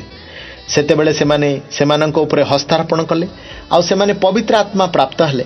ପ୍ରେରିତମାନଙ୍କର ହସ୍ତାର୍ପଣ ଦ୍ୱାରା ଆତ୍ମା ଦତ୍ତ ହେଉଅଛନ୍ତି। ଏହା ଦେଖି ସିମୋନ ସେମାନଙ୍କୁ ଟଙ୍କା ଯାଚି କହିଲା, ମୋତେ ମଧ୍ୟ ଏହି ଶକ୍ତି ଦିଅନ୍ତୁ, ଯେପରି ମୁଁ ଯେକୌଣସି ଲୋକ ଉପରେ ହସ୍ତାର୍ପଣ କରିବି ସେ ପବିତ୍ର ଆତ୍ମାରେ ପାଇବ। କିନ୍ତୁ ପିତର ତାକୁ କହିଲେ, ତୁମର ଟଙ୍କା ତୁମ ସହିତ ବିନଷ୍ଟ ହେଉ, କାରଣ ତୁମେ ଟଙ୍କା ଦ୍ୱାରା ଈଶ୍ୱରଙ୍କର ଦାନ କିଣିବାକୁ ଭାବିଲ। ଏ ବିଷୟରେ ତୁମ୍ଭର ଅଂଶ ନାହିଁ କି ଅଧିକାର ନାହିଁ, କାରଣ ଈଶ୍ୱରଙ୍କ ସାକ୍ଷାତରେ ତୁମ୍ଭର ହୃଦୟ ସରଳ ନୁହେଁ। ଅତଏବ ତୁମ୍ଭର ଏହି ଦୁଷ୍ଟପଣରୁ ମନ ପରିବର୍ତ୍ତନ କରି ପ୍ରଭୁଙ୍କ ଠାରେ ପ୍ରାର୍ଥନା କର। କେ ଜାଣି ଅବା ତୁମ ହୃଦୟ କଳ୍ପନା କ୍ଷମା ହୋଇପାରେ, କାରଣ ତୁମେ ତିକ୍ତ ବିଷୟରେ ପରିପୂର୍ଣ୍ଣ ହୋଇ ଅଧର୍ମ ରୂପ ବନ୍ଧନରେ ଆବଦ୍ଧ ଅଛ ବୋଲି ମୁଁ ଦେଖୁଅଛି। ସେଥିରେ ସିମୋନ ଉତ୍ତର କଲା, ଆପଣମାନେ ଯାହା ଯାହା କହିଲେ ସେଥିରୁ କୌଣସି ବିଷୟ ଯେପରି ମୋ ପ୍ରତି ନ ବର୍ତ୍ତେ, ଏଥିପାଇଁ ଆପଣମାନେ ମୋ ନିମନ୍ତେ ପ୍ରଭୁଙ୍କ ଛାମୁରେ ପ୍ରାର୍ଥନା କରନ୍ତୁ। ଏହି ପ୍ରକାରେ ସେମାନେ ସାକ୍ଷ୍ୟ ଦେଇ ପ୍ରଭୁଙ୍କ ବାକ୍ୟ କହି ସିମୋନୀୟମାନଙ୍କ ଅନେକ ଗ୍ରାମରେ ସୁସମାଚାର ପ୍ରଚାର କରୁ କରୁ ଜେରୁସାଲେମକୁ ବାହୁଡ଼ି ଗଲେ। ପ୍ରେରିତ 8 ପର୍ବ 26 ପଦ ଠାରୁ 40 ପଦ ପର୍ଯ୍ୟନ୍ତ। ଫିଲିପ ଓ ଇଥିଓପିଆର ନାପୁସଙ୍କ ପରେ ପ୍ରଭୁଙ୍କ ଜଣେ ଦୂତ ଫିଲିପଙ୍କୁ କହିଲେ, ଉଠ, ଦକ୍ଷିଣ ଦିଗରେ ଯେଉଁ ପଥ ଜେରୁସାଲେମରୁ ଗଜା ଆଡ଼କୁ ପଡ଼ିଅଛି ସେ ପଥକୁ ଯାଅ, ତାହା ମରୁଭୂମି। ସେଥିରେ ସେ ଉଠି ଗମନ କଲେ। ଆଉ ଦେଖ, ଇଥିଓପିଆ ଦେଶୀୟମାନଙ୍କ କଣ୍ଡକୀ ନାମ୍ନୀ ରାଣୀଙ୍କର ଅଧୀନସ୍ଥ ଜଣେ ଉଚ୍ଚ ପଦ ପ୍ରାପ୍ତ ଇଥିଓପିଆ ନାପୁସଙ୍କ, ଯେ ତାଙ୍କ ସମସ୍ତ ଧନ ଭଣ୍ଡାରର ବ୍ୟବସ୍ଥା ଥିଲେ, ସେ ପୂଜା କରିବା ନିମନ୍ତେ ଜେରୁସାଲେମକୁ ଆସୁଥିଲେ। ସେ ବାହୁଡ଼ି ଯାଉ ଯାଉ ଆପଣା ରଥରେ ବସି ଯିଶାୟ ଭାବବାଦୀଙ୍କ ଶାସ୍ତ୍ର ପାଠ କରୁଥିଲେ। ସେତେବେଳେ ଆତ୍ମା ଫିଲିପଙ୍କୁ କହିଲେ, ନିକଟକୁ ଯାଇ ଏହି ରଥର ସାଙ୍ଗ ଧର। ସେଥିରେ ଫିଲିପ ଦୌଡ଼ି ଯାଇ ସେ ଯିଶାୟ ଭାବବାଦୀଙ୍କ ଶାସ୍ତ୍ର ପାଠ କରୁଥିବା ଶୁଣି ପଚାରିଲେ, ଆପଣ ଯାହା ପାଠ କରୁଅଛନ୍ତି ତାହା କ'ଣ ବୁଝୁଅଛନ୍ତି? ସେ କହିଲେ, କେହି ମୋତେ ବୁଝାଇ ନ ଦେଲେ ମୁଁ କିପରି ବୁଝିପାରିବି? ଆଉ ସେ ଫିଲିପଙ୍କୁ ଚଢ଼ି ଆସି ଆପଣା ନିକଟରେ ବସିବାକୁ ବିନତି କଲେ।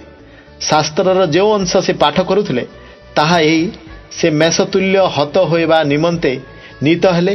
ପୁଣି ଲୋମ ଛେଦକ ସମ୍ମୁଖରେ ମେଷ ଶାବକ ଯେପରି ନୀରବ ରୁହେ, ସେହିପରି ସେ ଆପଣା ମୁଖ ଫିଟାଇଲେ ନାହିଁ। ତାଙ୍କ ଅବନତ ହେବାରେ ତାହାଙ୍କର ଦଣ୍ଡ ଅପସାରିତ ହେଲା, ଆଉ ତାହାଙ୍କ ବଂଶ କିଏ ବର୍ଣ୍ଣନା କରିପାରିବ? କାରଣ ତାହାଙ୍କ ପ୍ରାଣ ପୃଥିବୀରୁ ଅପସାରିତ ହେଲା। ନପୁଂସକ ଉତ୍ତର ଦେଇ ଫିଲିପଙ୍କୁ କହିଲେ, ମୁଁ ଆପଣଙ୍କୁ ନିବେଦନ କରେ, ଭାବବାଦୀ କାହା ବିଷୟରେ ଏ କଥା କହନ୍ତି? ଆପଣ ବିଷୟରେ ବା ଆଉ କାହା ବିଷୟରେ? ସେଥିରେ ଫିଲିପ ମୁଖ ଫିଟାଇ ଶାସ୍ତ୍ରର ଏହି ବାକ୍ୟର ଆରମ୍ଭ କରି ତାଙ୍କ ନିକଟରେ ଯୀଶୁଙ୍କ ସୁସମାଚାର ପ୍ରଚାର କଲେ। ଆଉ ସେମାନେ ପଥରେ ଯାଉ ଯାଉ ଗୋଟିଏ ଜଳାଶୟ ନିକଟରେ ଉପସ୍ଥିତ ହେଲେ। ସେଥିରେ ନାପୁଂସକ କହିଲେ, ଏଠାରେ ତ ଜଳ ଅଛି, ମୋର ବାପ୍ତିଜିତ ହେବା ନିମନ୍ତେ କ'ଣ ବାଧା ଅଛି? ଫିଲିପ କହିଲେ, ଆପଣ ସମସ୍ତ ଅନ୍ତଃକରଣ ସହିତ ଯଦି ବିଶ୍ୱାସ କରନ୍ତି ତାହେଲେ ହୋଇପାରେ।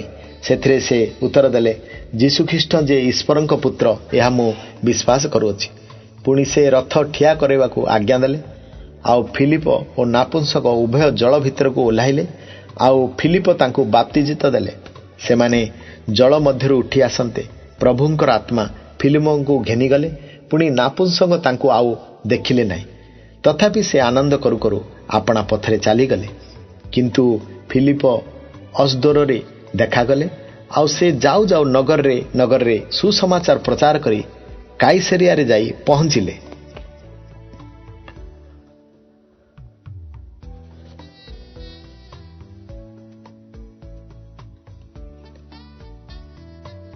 ପ୍ରେରିତ 9 ପର୍ବ 1 ପଦ ଠାରୁ 19 ପଦ ପର୍ଯ୍ୟନ୍ତ। ସାଉଲଙ୍କର ମନ ପରିବର୍ତ୍ତନ। କିନ୍ତୁ ସାଉଲ ଏପର୍ଯ୍ୟନ୍ତ ସୁଦ୍ଧା ପ୍ରଭୁଙ୍କ ଶିକ୍ଷାମାନଙ୍କ ବିରୁଦ୍ଧରେ ଭୟ ଓ ପ୍ରାଣନାଶକର କଥା କହି ମହାଯାଜକଙ୍କ ନିକଟକୁ ଗଲେ। ପୁଣି ଏହି ମାର୍ଗର ଯେକୌଣସି ପୁରୁଷ କି ସ୍ତ୍ରୀ ଦେଖା ପାଆନ୍ତି ସେମାନଙ୍କୁ ଯେପରି ବାନ୍ଧି ଜେରୁସାଲେମକୁ ଆଣିପାରନ୍ତି। ଏଥିସକାଶେ ଦମ୍ଭକସର ସମସ୍ତ ସମାଜଗୃହ ନିକଟକୁ ତାଙ୍କୁ ଠାରୁ ପତ୍ର ମାଗିଲେ। ପରେ ସେ ଯାଉ ଯାଉ ଦମ୍ଭାକସରେ ନିକଟବର୍ତ୍ତୀ ହୁଅନ୍ତେ ଅକସ୍ମାତ୍ ଆକାଶରୁ ଆଲୋକ ତାଙ୍କ ଚାରିଆଡ଼େ ଚମକି ଉଠିଲା। ସେଥିରେ ସେ ଭୂମିରେ ପଡ଼ିଯାଇ ତାଙ୍କ ପ୍ରତି ଉକ୍ତ ଏହି ବାଣୀ ଶୁଣିଲେ, ହେ ସାଉଲ, କାହିଁକି ଆମକୁ ତାଡ଼ନା କରୁଅଛ? ସେ କହିଲେ, ହେ ପ୍ରଭୁ, ଆପଣ କିଏ?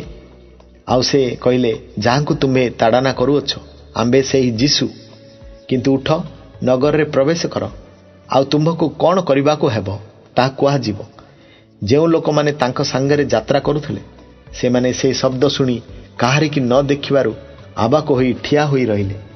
ପୁଣି ସାଉଲ ଭୂମିରୁ ଉଠି ଯେତେବେଳେ ଆପଣା ଆଖି ଫିଟାଇଲେ ସେତେବେଳେ ସେ କିଛି ଦେଖିପାରିଲେ ନାହିଁ। ଏଣୁ ସେମାନେ ତାଙ୍କ ହାତ ଧରି ତାଙ୍କୁ ଦମ୍ଭକସକୁ ଘେନିଗଲେ। ଆଉ ସେ 3 ଦିନ ପର୍ଯ୍ୟନ୍ତ ଦୃଷ୍ଟିହୀନ ହୋଇ ରହିଲେ। ପୁଣି କିଛି ଖାଇଲେ ନାହିଁ କି ପିଇଲେ ନାହିଁ। ଦମ୍ଭକସରେ ହନନୀୟ ନାମକ ଜଣେ ଶିଷ୍ୟ ଥିଲେ।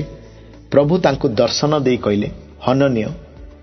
ସେ କହିଲେ, ହଁ ହେ ପ୍ରଭୁ, ଆଜ୍ଞା କରିବା ହୁଅନ୍ତୁ। ସେଥିରେ ପ୍ରଭୁ ତାଙ୍କୁ କହିଲେ, ଉଠ, ସଳଖ ନାମକ ପଥକୁ ଯାଇ ଜିହୁଦାର ଗୃହରେ ତାର୍ସି ନଗରର ସାଉଲ ନାମକ ଜଣେ ବ୍ୟକ୍ତିଙ୍କର ଅନୁସନ୍ଧାନ କର। କାରଣ ଦେଖ, ସେ ପ୍ରାର୍ଥନା କରୁଅଛି, ଆଉ ସେ ଯେପରି ଦୃଷ୍ଟିପ୍ରାପ୍ତ ହୁଏ ଏଥି ନିମନ୍ତେ ହନନୀୟ ନାମକ ଜଣେ ଲୋକ ଆସି ତାହା ଉପରେ ହସ୍ତାର୍ପଣ କରୁଅଛି ବୋଲି ସେ ଦର୍ଶନ ପାଇଅଛି। କିନ୍ତୁ ହନନୀୟ ଉତ୍ତର ଦେଲେ, ପ୍ରଭୁ, ଜେରୁସାଲେମରେ ଆପଣଙ୍କର ସାଧୁମାନଙ୍କ ପ୍ରତି ଏହି ଲୋକ ଯେ କେତେ ଉପଦ୍ରବ କରିଅଛି ତାହା ମୁଁ ଅନେକଙ୍କ ଠାରୁ ଏହି ଲୋକ ବିଷୟରେ ଶୁଣିଅଛି। ଆଉ ଏହି ସ୍ଥାନରେ ଯେତେ ଲୋକ ଆପଣଙ୍କ ନାମରେ ପ୍ରାର୍ଥନା କରନ୍ତି ସେମାନଙ୍କୁ ବାନ୍ଧିବା ନିମନ୍ତେ ସେ ପ୍ରଧାନ ଯାଜକମାନଙ୍କ ପାଖରୁ କ୍ଷମତା ପାଇଅଛି। କିନ୍ତୁ ପ୍ରଭୁ ତାଙ୍କୁ କହିଲେ, ଯାଅ, କାରଣ ସେ ବେଜାତି ରାଜା ଓ ଇସ୍ରାଏଲର ସନ୍ତାନମାନଙ୍କ ସମ୍ମୁଖରେ ଆମ୍ଭର ନାମ ବହନ କରିବା ନିମନ୍ତେ ଆମ୍ଭର ଜଣେ ମନୋନୀତ ପାତ୍ର ଅଟେ। ଯେଣୁ ଆମ୍ଭର ନାମ ସକାଶେ ତାହାକୁ ଯେ କେତେ ଦୁଃଖ ଭୋଗ କରିବାକୁ ହେବ ତାହା ଆମ୍ଭେମାନେ ତାହାକୁ ଜଣାଇବା। ସେଥିରେ ହନନୀୟ ପ୍ରସ୍ଥାନ କରି ସେହି ଗୃହରେ ପ୍ରବେଶ କଲେ। ପୁଣି ତାଙ୍କ ଉପରେ ହସ୍ତାର୍ପଣ କରି କହିଲେ, ସାଉଲ ଭାଇ, ପ୍ରଭୁ ଅର୍ଥାତ୍ ଯେଉଁ ଯୀଶୁ ତୁମ୍ଭର ଆସୁଥିବା ପଥରେ ତୁମକୁ ଦର୍ଶନ ଦେଲେ, ତୁମ୍ଭେ ଯେପରି ଦୃଷ୍ଟିପ୍ରାପ୍ତ ହୁଅ ଓ ପବିତ୍ର ଆତ୍ମାରେ ପରିପୂର୍ଣ୍ଣ ହୁଅ ଏଥି ନିମନ୍ତେ ସେ ମୋତେ ପ୍ରେରଣ କରିଅଛନ୍ତି। ସେହି କ୍ଷଣି ତାଙ୍କ ଆଖିରୁ କାତି ପରି କ'ଣ ଖସି ପଡ଼ିଲା। ସେ ଦୃଷ୍ଟି ପାଇଲେ। ପୁଣି ସେ ଉଠି ବାପ୍ତିଜିତ ହେଲେ। ଆଉ ସେ ଭୋଜନ କରି ବଳ ପାଇଲେ। ଏଥି ଉତ୍ତାରେ ସେ ଦମ୍ଭକସରେ ଥିବା ଶିଷ୍ୟମାନଙ୍କ ସହିତ କେତେକ ଦିନ ରହିଲେ। ଦମ୍ଭକସରେ ସାଉଲଙ୍କ ପ୍ରଚାର। ପ୍ରେରିତ 9 ପର୍ବ 20 ପଦ ଠାରୁ 25 ପଦ ପର୍ଯ୍ୟନ୍ତ। ଦମ୍ଭକସରେ ସାଉଲଙ୍କର ପ୍ରଚାର। ପୁଣି ଯୀଶୁ ଯେ ଈଶ୍ୱରଙ୍କର ପୁତ୍ର ଏହା ସେ ଅବିଳମ୍ବରେ ସମାଜ ଗୃହରେ ଘୋଷଣା କରିବାକୁ ଲାଗିଲେ।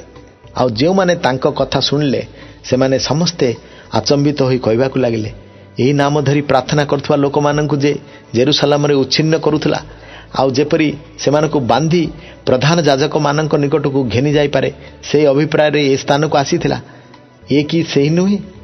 କିନ୍ତୁ ସାଉଲ ଅଧିକତର ଶକ୍ତିଶାଳୀ ହୋଇ ଉଠିଲେ। ପୁଣି ଇଏ ଯେ ଖ୍ରୀଷ୍ଟ ଏହା ପ୍ରମାଣ କରି ଦମ୍ଭକସ ନିବାସୀ ଜିହୁଦୀମାନଙ୍କୁ ନିରୁତ୍ତର କରିଦେଉଥିଲେ।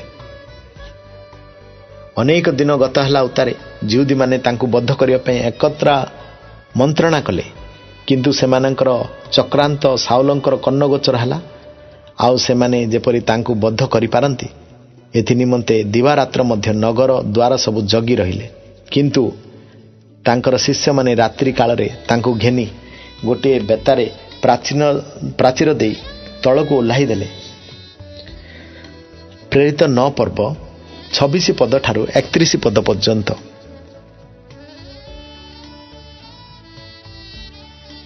ଜେରୁସାଲେମରେ ସାଉଲ। ପରେ ସେ ଜେରୁସାଲେମକୁ ଯାଇ ଶିଷ୍ୟମାନଙ୍କ ସହିତ ମିଶିବାକୁ ଚେଷ୍ଟା କରୁଥିଲେ। ମାତ୍ର ସେ ଜଣେ ଶିଷ୍ୟ ଏହା ବିଶ୍ୱାସ ନ କରି ସମସ୍ତେ ତାକୁ ଭୟ କରୁଥିଲେ। କିନ୍ତୁ ବର୍ଣ୍ଣବାବା ତାଙ୍କୁ ସାଙ୍ଗରେ ଘେନି ପ୍ରେରିତମାନଙ୍କ ନିକଟକୁ ଆଣିଲେ। ପୁଣି ବାଟରେ ସେ କିପରି ପ୍ରଭୁଙ୍କର ଦର୍ଶନ ପାଇଥିଲେ ଓ ସେ ଯେ ତାଙ୍କ ସହିତ କଥା କହିଥିଲେ, ଆଉ କି ପ୍ରକାର ସେ ଦମ୍ଭକସରେ ଯୀଶୁଙ୍କ ନାମରେ ସାହସପୂର୍ବ ପ୍ରଚାର କରିଥିଲେ, ଏହିସବୁ ସେ ସେମାନଙ୍କ ନିକଟରେ ବର୍ଣ୍ଣନା କଲେ। ଆଉ ସେ ସେମାନଙ୍କ ସହିତ ଜେରୁସାଲେମରେ ଗମନାଗମନ କରି ପ୍ରଭୁଙ୍କର ନାମ ସାହସପୂର୍ବକ ପ୍ରଚାର କରିବାକୁ ଲାଗିଲେ। ପୁଣି ସେ ଗ୍ରୀକ୍ ଭାଷାବାଦୀ ଯୁହୁଦୀମାନଙ୍କ ସହିତ କଥାବାର୍ତ୍ତା ଓ ତର୍କ ବିତର୍କ କରୁଥିଲେ। କିନ୍ତୁ ସେମାନେ ତାଙ୍କୁ ବଦ୍ଧ କରିବା ସକାଶେ ଚେଷ୍ଟା କରିବାକୁ ଲାଗିଲେ। ତାହା ଜାଣିପାରି ଭାଇମାନେ ତାଙ୍କୁ କାଇସରିଆକୁ ଘେନିଯାଇ ତିର୍ସକୁ ପଠାଇଦେଲେ। ଏହି ପ୍ରକାର ସମୁଦାୟ ଜିହୁଦା ପ୍ରଦେଶ, ଗାଲିଲି ଓ ସିମରଣର ମଣ୍ଡଳୀ ନିଷ୍ଠାପ୍ରାପ୍ତ ହୋଇ ଓ ପ୍ରଭୁଙ୍କର ଭୟରେ ଆଚରଣ କରି ଶାନ୍ତି ଭୋଗ କଲେ। ପୁଣି ପବିତ୍ର ଆତ୍ମାଙ୍କ ସାହାଯ୍ୟରେ ବୃଦ୍ଧି ପାଇବାକୁ ଲାଗିଲେ। ପ୍ରେରିତ 9 ପର୍ବ 32 ପଦ ଠାରୁ 43 ପଦ ପର୍ଯ୍ୟନ୍ତ। ଲୁଦ୍ ଓ ଯୋଥାରେ ପିତର। ଲୁଦ୍ ଓ ଜାଫରେ ପିତର। ଲୁଦ୍ ଓ ଜାଫରେ ପିତର। ଇତିମଧ୍ୟରେ ପିତର ସମସ୍ତ ଅଞ୍ଚଳ ଭ୍ରମଣ କରୁ କରୁ ଲୁଦ୍ ନିବାସୀ ଓ ସାଧୁମାନଙ୍କ ନିକଟକୁ ମଧ୍ୟ ଆସିଲେ। ସେ ସ୍ଥାନରେ ସେ ଏନିୟ ନାମକ ଜଣେ ଲୋକଙ୍କର ଦେଖା ପାଇଲେ। ସେ 8 ବର୍ଷ ପର୍ଯ୍ୟନ୍ତ ଶଯ୍ୟାଶାୟୀ ଥିଲେ। ତାଙ୍କୁ ପକ୍ଷଘାତ ହୋଇଥିଲା। ପିତର ତାଙ୍କୁ କହିଲେ, ଏନିୟ, ଯୀଶୁଖ୍ରୀଷ୍ଟ ତୁମ୍ଭକୁ ସୁସ୍ଥ କରୁଅଛନ୍ତି। ଉଠ, ତୁମ୍ଭର ସେଜ ସଜାଡ଼। ସେଥିରେ ସେ ତତ୍କ୍ଷଣାତ୍ ଉଠିଲେ। ଆଉ ଲୁଦ୍ ଓ ସିରୋନ୍ ନିବାସୀ ସମସ୍ତେ ତାଙ୍କୁ ଦେଖି ପ୍ରଭୁଙ୍କ ପ୍ରତି ଫେରିଲେ। ଯୋଫାରେ ଟିବିଥା ନାମରେ ଜଣେ ଶିଷ୍ୟ ଥିଲେ। ଅନୁବାଦ କଲେ ଏହି ନାମର ଅର୍ଥ ଦର୍କା। ସେ ନାନା ସତ୍କର୍ମ ଓ ଦାନ କ୍ରିୟାରେ ପୂର୍ଣ୍ଣ ଥିଲେ। ସେହି ସମୟରେ ସେ ପୀଡ଼ିତା ହୋଇ ପ୍ରାଣତ୍ୟାଗ କଲେ। ସେଥିରେ ସେମାନେ ତାଙ୍କୁ ସ୍ନାନ କରାଇ ଗୋଟିଏ ଉପର କୋଠରୀରେ ଶୁଆଇଦେଲେ। ପୁଣି ଲୁଦ୍ ଜାଫର ନିକଟବର୍ତ୍ତୀ ଥିବାରୁ ଶିଷ୍ୟମାନେ ପିତର ସେଠାରେ ଅଛନ୍ତି ବୋଲି ଶୁଣି 2 ଜଣ ଲୋକଙ୍କୁ ତାଙ୍କ ନିକଟକୁ ପଠାଇ ଏହା ନିବେଦନ କଲେ, ଆମମାନଙ୍କ ନିକଟକୁ ଆସିବା ପାଇଁ ବିଳମ୍ବ କରନ୍ତୁ ନାହିଁ। ଏଣୁ ପିତର ଉଠି ସେମାନଙ୍କ ସାଙ୍ଗରେ ଗଲେ। ସେ ଆସନ୍ତେ ସେମାନେ ତାଙ୍କୁ ସେହି ଉପର କୋଠରୀକୁ ଘେନିଗଲେ। ଆଉ ବିଧବାମାନେ ସମସ୍ତେ ତାଙ୍କୁ ଘେରି ବିଳାପ କରୁ କରୁ ଦର୍କା ସେମାନଙ୍କ ସାଙ୍ଗରେ ଥିବା ସମୟରେ ଯେଉଁ ସବୁ ଅଙ୍ଗାରକ୍ଷା ଓ ବସ୍ତ୍ରଗୁଡ଼ିକ ବନାଇଥିଲେ ସେହି ସବୁ ଦେଖାଇବାକୁ ଲାଗିଲେ। କିନ୍ତୁ ପିତର ସମସ୍ତଙ୍କୁ ବାହାର କରିଦେଇ ଆଣ୍ଠୁମାଡ଼ି ପ୍ରାର୍ଥନା କଲେ। ପୁଣି ଶବ ଆଡ଼କୁ ବୁଲି ପଡ଼ି କହିଲେ, ଟିବିଥା ଉଠ। ସେଥିରେ ସେ ଆଖି ମେଲା କଲେ ଆଉ ପିତରଙ୍କୁ ଦେଖି ଉଠି ବସିଲେ। ପୁଣି ସେ ହାତ ଦେଇ ତାଙ୍କୁ ଉଠାଇଲେ ଏବଂ ସାଧୁମାନଙ୍କୁ ଓ ବିଧବାମାନଙ୍କୁ ଡାକି ତାଙ୍କୁ ଜୀବିତ ଦେଖାଇଲେ। ଏହି କଥା ଯୋଫର ସବୁଆଡ଼େ ଜଣାପଡ଼ିଲା ଓ ଅନେକ ପ୍ରଭୁଙ୍କଠାରେ ବିଶ୍ୱାସ କଲେ। ପୁଣି ପିତର ଅନେକ ଦିନ ଜାଫାରେ ସିମନ ନାମକ ଜଣେ ଚର୍ମକାରଙ୍କ ସହିତ ବାସ କଲେ। ପ୍ରେରିତ 10 ପର୍ବ 1 ପଦ ଠାରୁ 8 ପଦ ପର୍ଯ୍ୟନ୍ତ। ପିତର ଓ କର୍ଣ୍ଣଲିୟ। କାଇସରିଆ ନଗରରେ କର୍ଣ୍ଣଲିୟ ନାମକ ଜଣେ ବ୍ୟକ୍ତି ଥିଲେ। ସେ ଇତାଲିକ ନାମକ ସୈନ୍ୟ ଦଳର ଜଣେ ଶତ ସେନାପତି ଥିଲେ।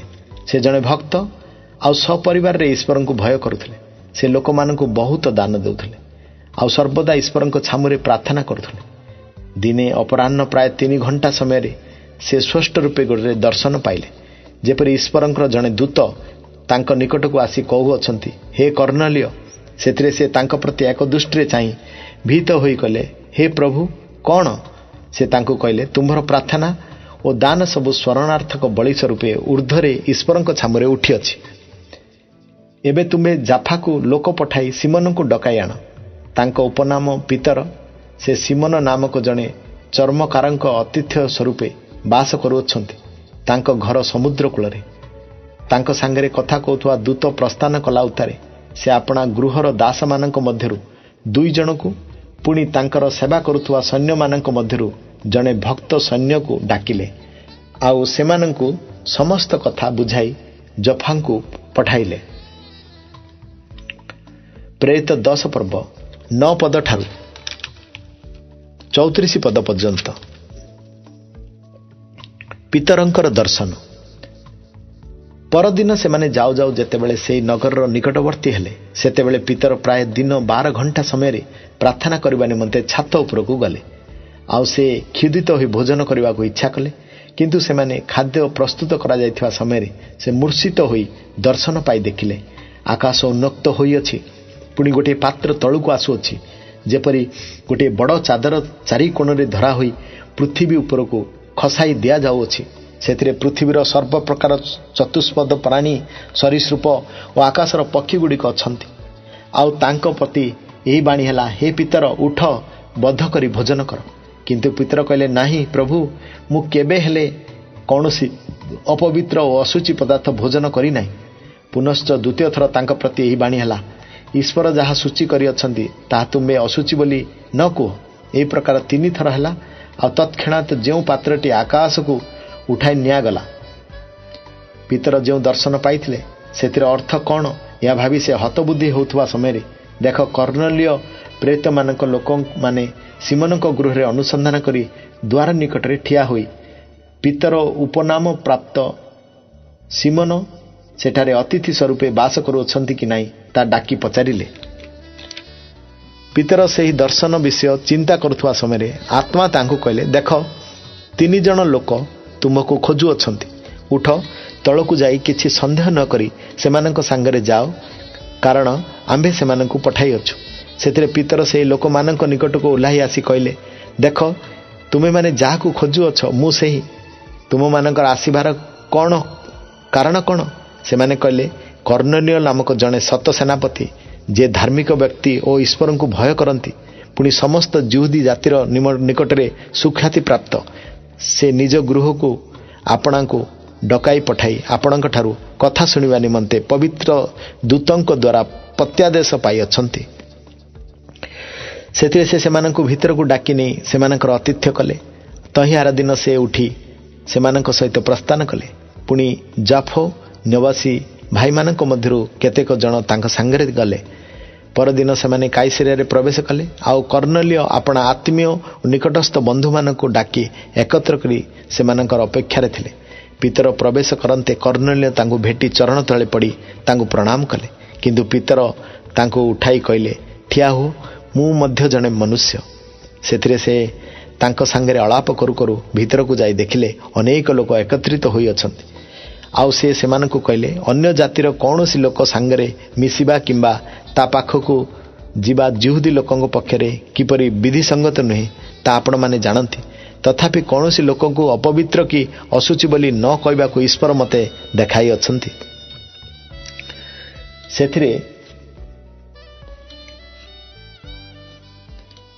ସେଥିପାଇଁ ମୋତେ ଆହ୍ୱାନ କରିବା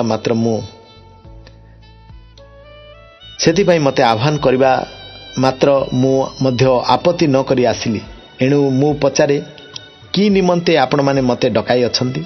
କର୍ଣ୍ଣଲୀୟ କହିଲେ, 4 ଦିନ ପୂର୍ବେ ଠିକ୍ ଏହି ସମୟରେ ମୁଁ ଆପଣ ଗୃହରେ ଅପରାହ୍ନ 3 ଘଣ୍ଟା ସମୟରେ ପ୍ରାର୍ଥନା କରୁଥିଲି। ଆଉ ଦେଖନ୍ତୁ, ଉଜ୍ଜ୍ୱଳ ବସ୍ତ୍ର ପରିହିତ ଜଣେ ବ୍ୟକ୍ତି ମୋ ସମ୍ମୁଖରେ ଠିଆ ହୋଇ କହିଲେ, କର୍ଣ୍ଣଲୀୟ, ତୁମ୍ଭର ପ୍ରାର୍ଥନା ଶୁଣାଯାଇଅଛି, ପୁଣି ତୁମ୍ଭର ଦାନ ସବୁ ଈଶ୍ୱରଙ୍କ ସାକ୍ଷାତରେ ସ୍ମରଣ କରାଯାଇଅଛି। ଅତଏବ ଯୋଫାକୁ ଲୋକ ପଠାଇ ପିତର ଉପନାମ ପ୍ରାପ୍ତ ସିମୋନଙ୍କୁ ପାଖକୁ ଡକାଇ ଆଣ। ସେ ସମୁଦ୍ର କୂଳରେ ସିମୋନ ଚର୍ମକାରଙ୍କ ଗୃହରେ ଅତିଥି ସ୍ୱରୂପେ ବାସ କରୁଅଛନ୍ତି। ଏ ନିମନ୍ତେ ମୁଁ ଅବିଳମ୍ବରେ ଆପଣଙ୍କ ନିକଟକୁ ଲୋକ ପଠାଇଲି। ଆଉ ଆପଣ ଯେ ଆସିଅଛନ୍ତି ଭଲ କରିଅଛନ୍ତି। ଅତଏବ ପ୍ରଭୁ ଆପଣଙ୍କୁ ଯାହା ସବୁ ଆଦେଶ ଦେଇଅଛନ୍ତି ତାହା ଶୁଣିବା ନିମନ୍ତେ ଆମେମାନେ ସମସ୍ତେ ଈଶ୍ୱରଙ୍କର ସାକ୍ଷାତରେ ଉପସ୍ଥିତ ଅଟୁ। ସେଥିରେ ପିତର ମୁଖ ଫିଟାଇ କହିଲେ, ଈଶ୍ୱର ଯେ ମୁଖାପେକ୍ଷା କରନ୍ତି ନାହିଁ। ପ୍ରେରିତ 9 ପର୍ବ 35 ପଦ ଠାରୁ 43 ପଦ ପର୍ଯ୍ୟନ୍ତ ପିତରଙ୍କର ଶିକ୍ଷା। କିନ୍ତୁ ପ୍ରତ୍ୟେକ ଜାତିରେ ଯେ କେହି ତାଙ୍କୁ ଭୟ କରି ଧର୍ମାଚରଣ କରେ, ସେ ଯେ ତାଙ୍କ ନିକଟରେ ଗ୍ରାହ୍ୟ ହୁଏ, ଏହା ମୁଁ ସତ୍ୟ ବୁଝୁଅଛି। ସେ ତ ଯୀଶୁଖ୍ରୀଷ୍ଟଙ୍କ ଦ୍ୱାରା ଶାନ୍ତିର ସୁସମାଚାର ପ୍ରଚାର କରାଇ ଇସ୍ରାଏଲ ସନ୍ତାନମାନଙ୍କ ନିକଟକୁ ଏହି ବାକ୍ୟ ପ୍ରେରଣ କଲେ। ସେହି ଯୀଶୁଖ୍ରୀଷ୍ଟ ସମସ୍ତଙ୍କର ପ୍ରଭୁ। ଯୋହନଙ୍କ ପ୍ରଚାରିତ ବାପ୍ତିସ୍ମ ପରେ ଗାଲିଲ ଠାରୁ ଆରମ୍ଭ କରି ସମୁଦାୟ ଜିହୁଦା ପ୍ରଦେଶରେ ଯାହା ଘଟିଲା ସେଥିର ବିବରଣୀ ଆପଣମାନେ ଜାଣନ୍ତି। ଅର୍ଥାତ୍ ନାଜରିତ ଯୀଶୁଙ୍କର କଥା, କିପରି ଈଶ୍ୱର ତାଙ୍କୁ ପବିତ୍ର ଆତ୍ମା ଓ ଶକ୍ତିରେ ଅଭିଷିକ୍ତ କଲେ। ଆଉ ସେ ମଙ୍ଗଳ ସାଧନ କରୁ କରୁ ଶୈତାନ କର୍ତ୍ତୃତ୍ୱ ପ୍ରପୀଡ଼ିତ ସମସ୍ତ ଲୋକଙ୍କୁ ସୁସ୍ଥ କରୁ କରୁ ସର୍ବତ୍ର ଭ୍ରମଣ କଲେ, କାରଣ ଈଶ୍ୱର ତାହାଙ୍କ ସହବର୍ତ୍ତୀ ଥିଲେ। ପୁଣି ସେ ଯିହୁଦୀମାନଙ୍କର ଦେଶ ଜେରୁସାଲାମରେ ଯାହା ଯାହା ସାଧନ କଲେ, ଆମେମାନେ ସେଇ ସମସ୍ତର ସାକ୍ଷୀ। ତାହାକୁ ସେମାନେ କ୍ରୁଶରେ ଟଙ୍ଗାଇ ବଧ କଲେ। ତାଙ୍କୁ ଈଶ୍ୱର ତୃତୀୟ ଦିବସରେ ଉଠାଇ ପ୍ରତ୍ୟକ୍ଷ ହେବାକୁ ଦେଲେ। ସମସ୍ତ ଲୋକଙ୍କର ପ୍ରତ୍ୟକ୍ଷ ହେବାକୁ ଦେଲେ ନାହିଁ, ମାତ୍ର ଈଶ୍ୱରଙ୍କ ଦ୍ୱାରା ପୂର୍ବ ନିରୂପିତ ସାକ୍ଷୀ ଯେ ଆମ୍ଭେମାନେ ଆମମାନଙ୍କ ପ୍ରତ୍ୟକ୍ଷ ହେବାକୁ ଦେଲେ। ସେ ମୃତମାନଙ୍କ ମଧ୍ୟରୁ ଉତ୍ଥାନ କଲା ଉତ୍ତାରେ ଆମେମାନେ ତାହାଙ୍କ ସହିତ ଭୋଜନ ପାନ କଲୁ। ଆଉ ଲୋକମାନଙ୍କ ନିକଟରେ ପ୍ରଚାର କରିବାକୁ ପୁଣି ମୃତ ଓ ଜୀବିତମାନଙ୍କର ବିଚାରକର୍ତ୍ତା ହେବା ନିମନ୍ତେ ଈଶ୍ୱର ତାଙ୍କୁ ନିଯୁକ୍ତି କରିଅଛନ୍ତି ବୋଲି ସାକ୍ଷ୍ୟ ଦେବାକୁ ସେ ଆମମାନଙ୍କୁ ଆଜ୍ଞା ଦେଲେ। ଯେ କେହି ତାହାଙ୍କଠାରେ ବିଶ୍ୱାସ କରେ ସେ ଯେ ତାହାଙ୍କ ନାମରେ ପାପ କ୍ଷମା ପାଇବ, ଏହା ସମସ୍ତ ଭାବବାଦୀ ତାହାଙ୍କ ବିଷୟରେ ସାକ୍ଷ୍ୟ ଦିଅନ୍ତି। ପ୍ରେରିତ 10 ପର୍ବ 44 ଠାରୁ 48 ପର୍ଯ୍ୟନ୍ତ। ଅଣଜିହୁଦୀମାନଙ୍କର ପବିତ୍ର ଆତ୍ମା ଲାଭ। ପିତର ଏସବୁ କଥା କହୁଥିବା ସମୟରେ ଯେତେ ଲୋକ ବାକ୍ୟ ଶୁଣୁଥିଲେ ସେ ସମସ୍ତଙ୍କ ଉପରେ ପବିତ୍ର ଆତ୍ମା ଅବତରଣ କଲେ। ସେଥିରେ ପିତରଙ୍କ ସହିତ ଆଗତ ସ୍ୱର୍ଣ୍ଣତି ବିଶ୍ୱାସୀମାନେ ସମସ୍ତେ ବେଜାତିମାନଙ୍କ ଉପରେ ସୁଦ୍ଧା ପବିତ୍ର ଆତ୍ମାଙ୍କର ଦାନ ବୃଷ୍ଟି କରାଯିବା ଦେଖି ଅଚମ୍ବିତ ହେଲେ, କାରଣ ସେମାନେ ସେମାନଙ୍କୁ ବିଭିନ୍ନ ଭାଷାରେ କଥା କହୁଥିବା ଓ ଈଶ୍ୱରଙ୍କ ପ୍ରଶଂସା କରୁଥିବା ଶୁଣୁଥିଲେ। ସେତେବେଳେ ପିତର ଉତ୍ତର ଦେଲେ, ଏହି ଯେଉଁ ଲୋକମାନେ ଆମ୍ଭମାନଙ୍କ ପରି ପବିତ୍ର ଆତ୍ମା ପ୍ରାପ୍ତ ହୋଇଅଛନ୍ତି, ଏମାନେ ଯେପରି ବାପ୍ତିଜିତ ନ ହୁଅନ୍ତି ସେଥି ନିମନ୍ତେ କି କେହି ଜଳ ନିଷେଧ କରିପାରେ? ପୁଣି ସେ ସେମାନଙ୍କୁ ଯୀଶୁଖ୍ରୀଷ୍ଟଙ୍କ ନାମରେ ବାପ୍ତିସ୍ମ ଦେବା ନିମନ୍ତେ ଆଦେଶ ଦେଲେ। ପରେ ସେମାନେ କିଛି ଦିନ ରହିବା ପାଇଁ ତାଙ୍କୁ ଅନୁରୋଧ କଲେ।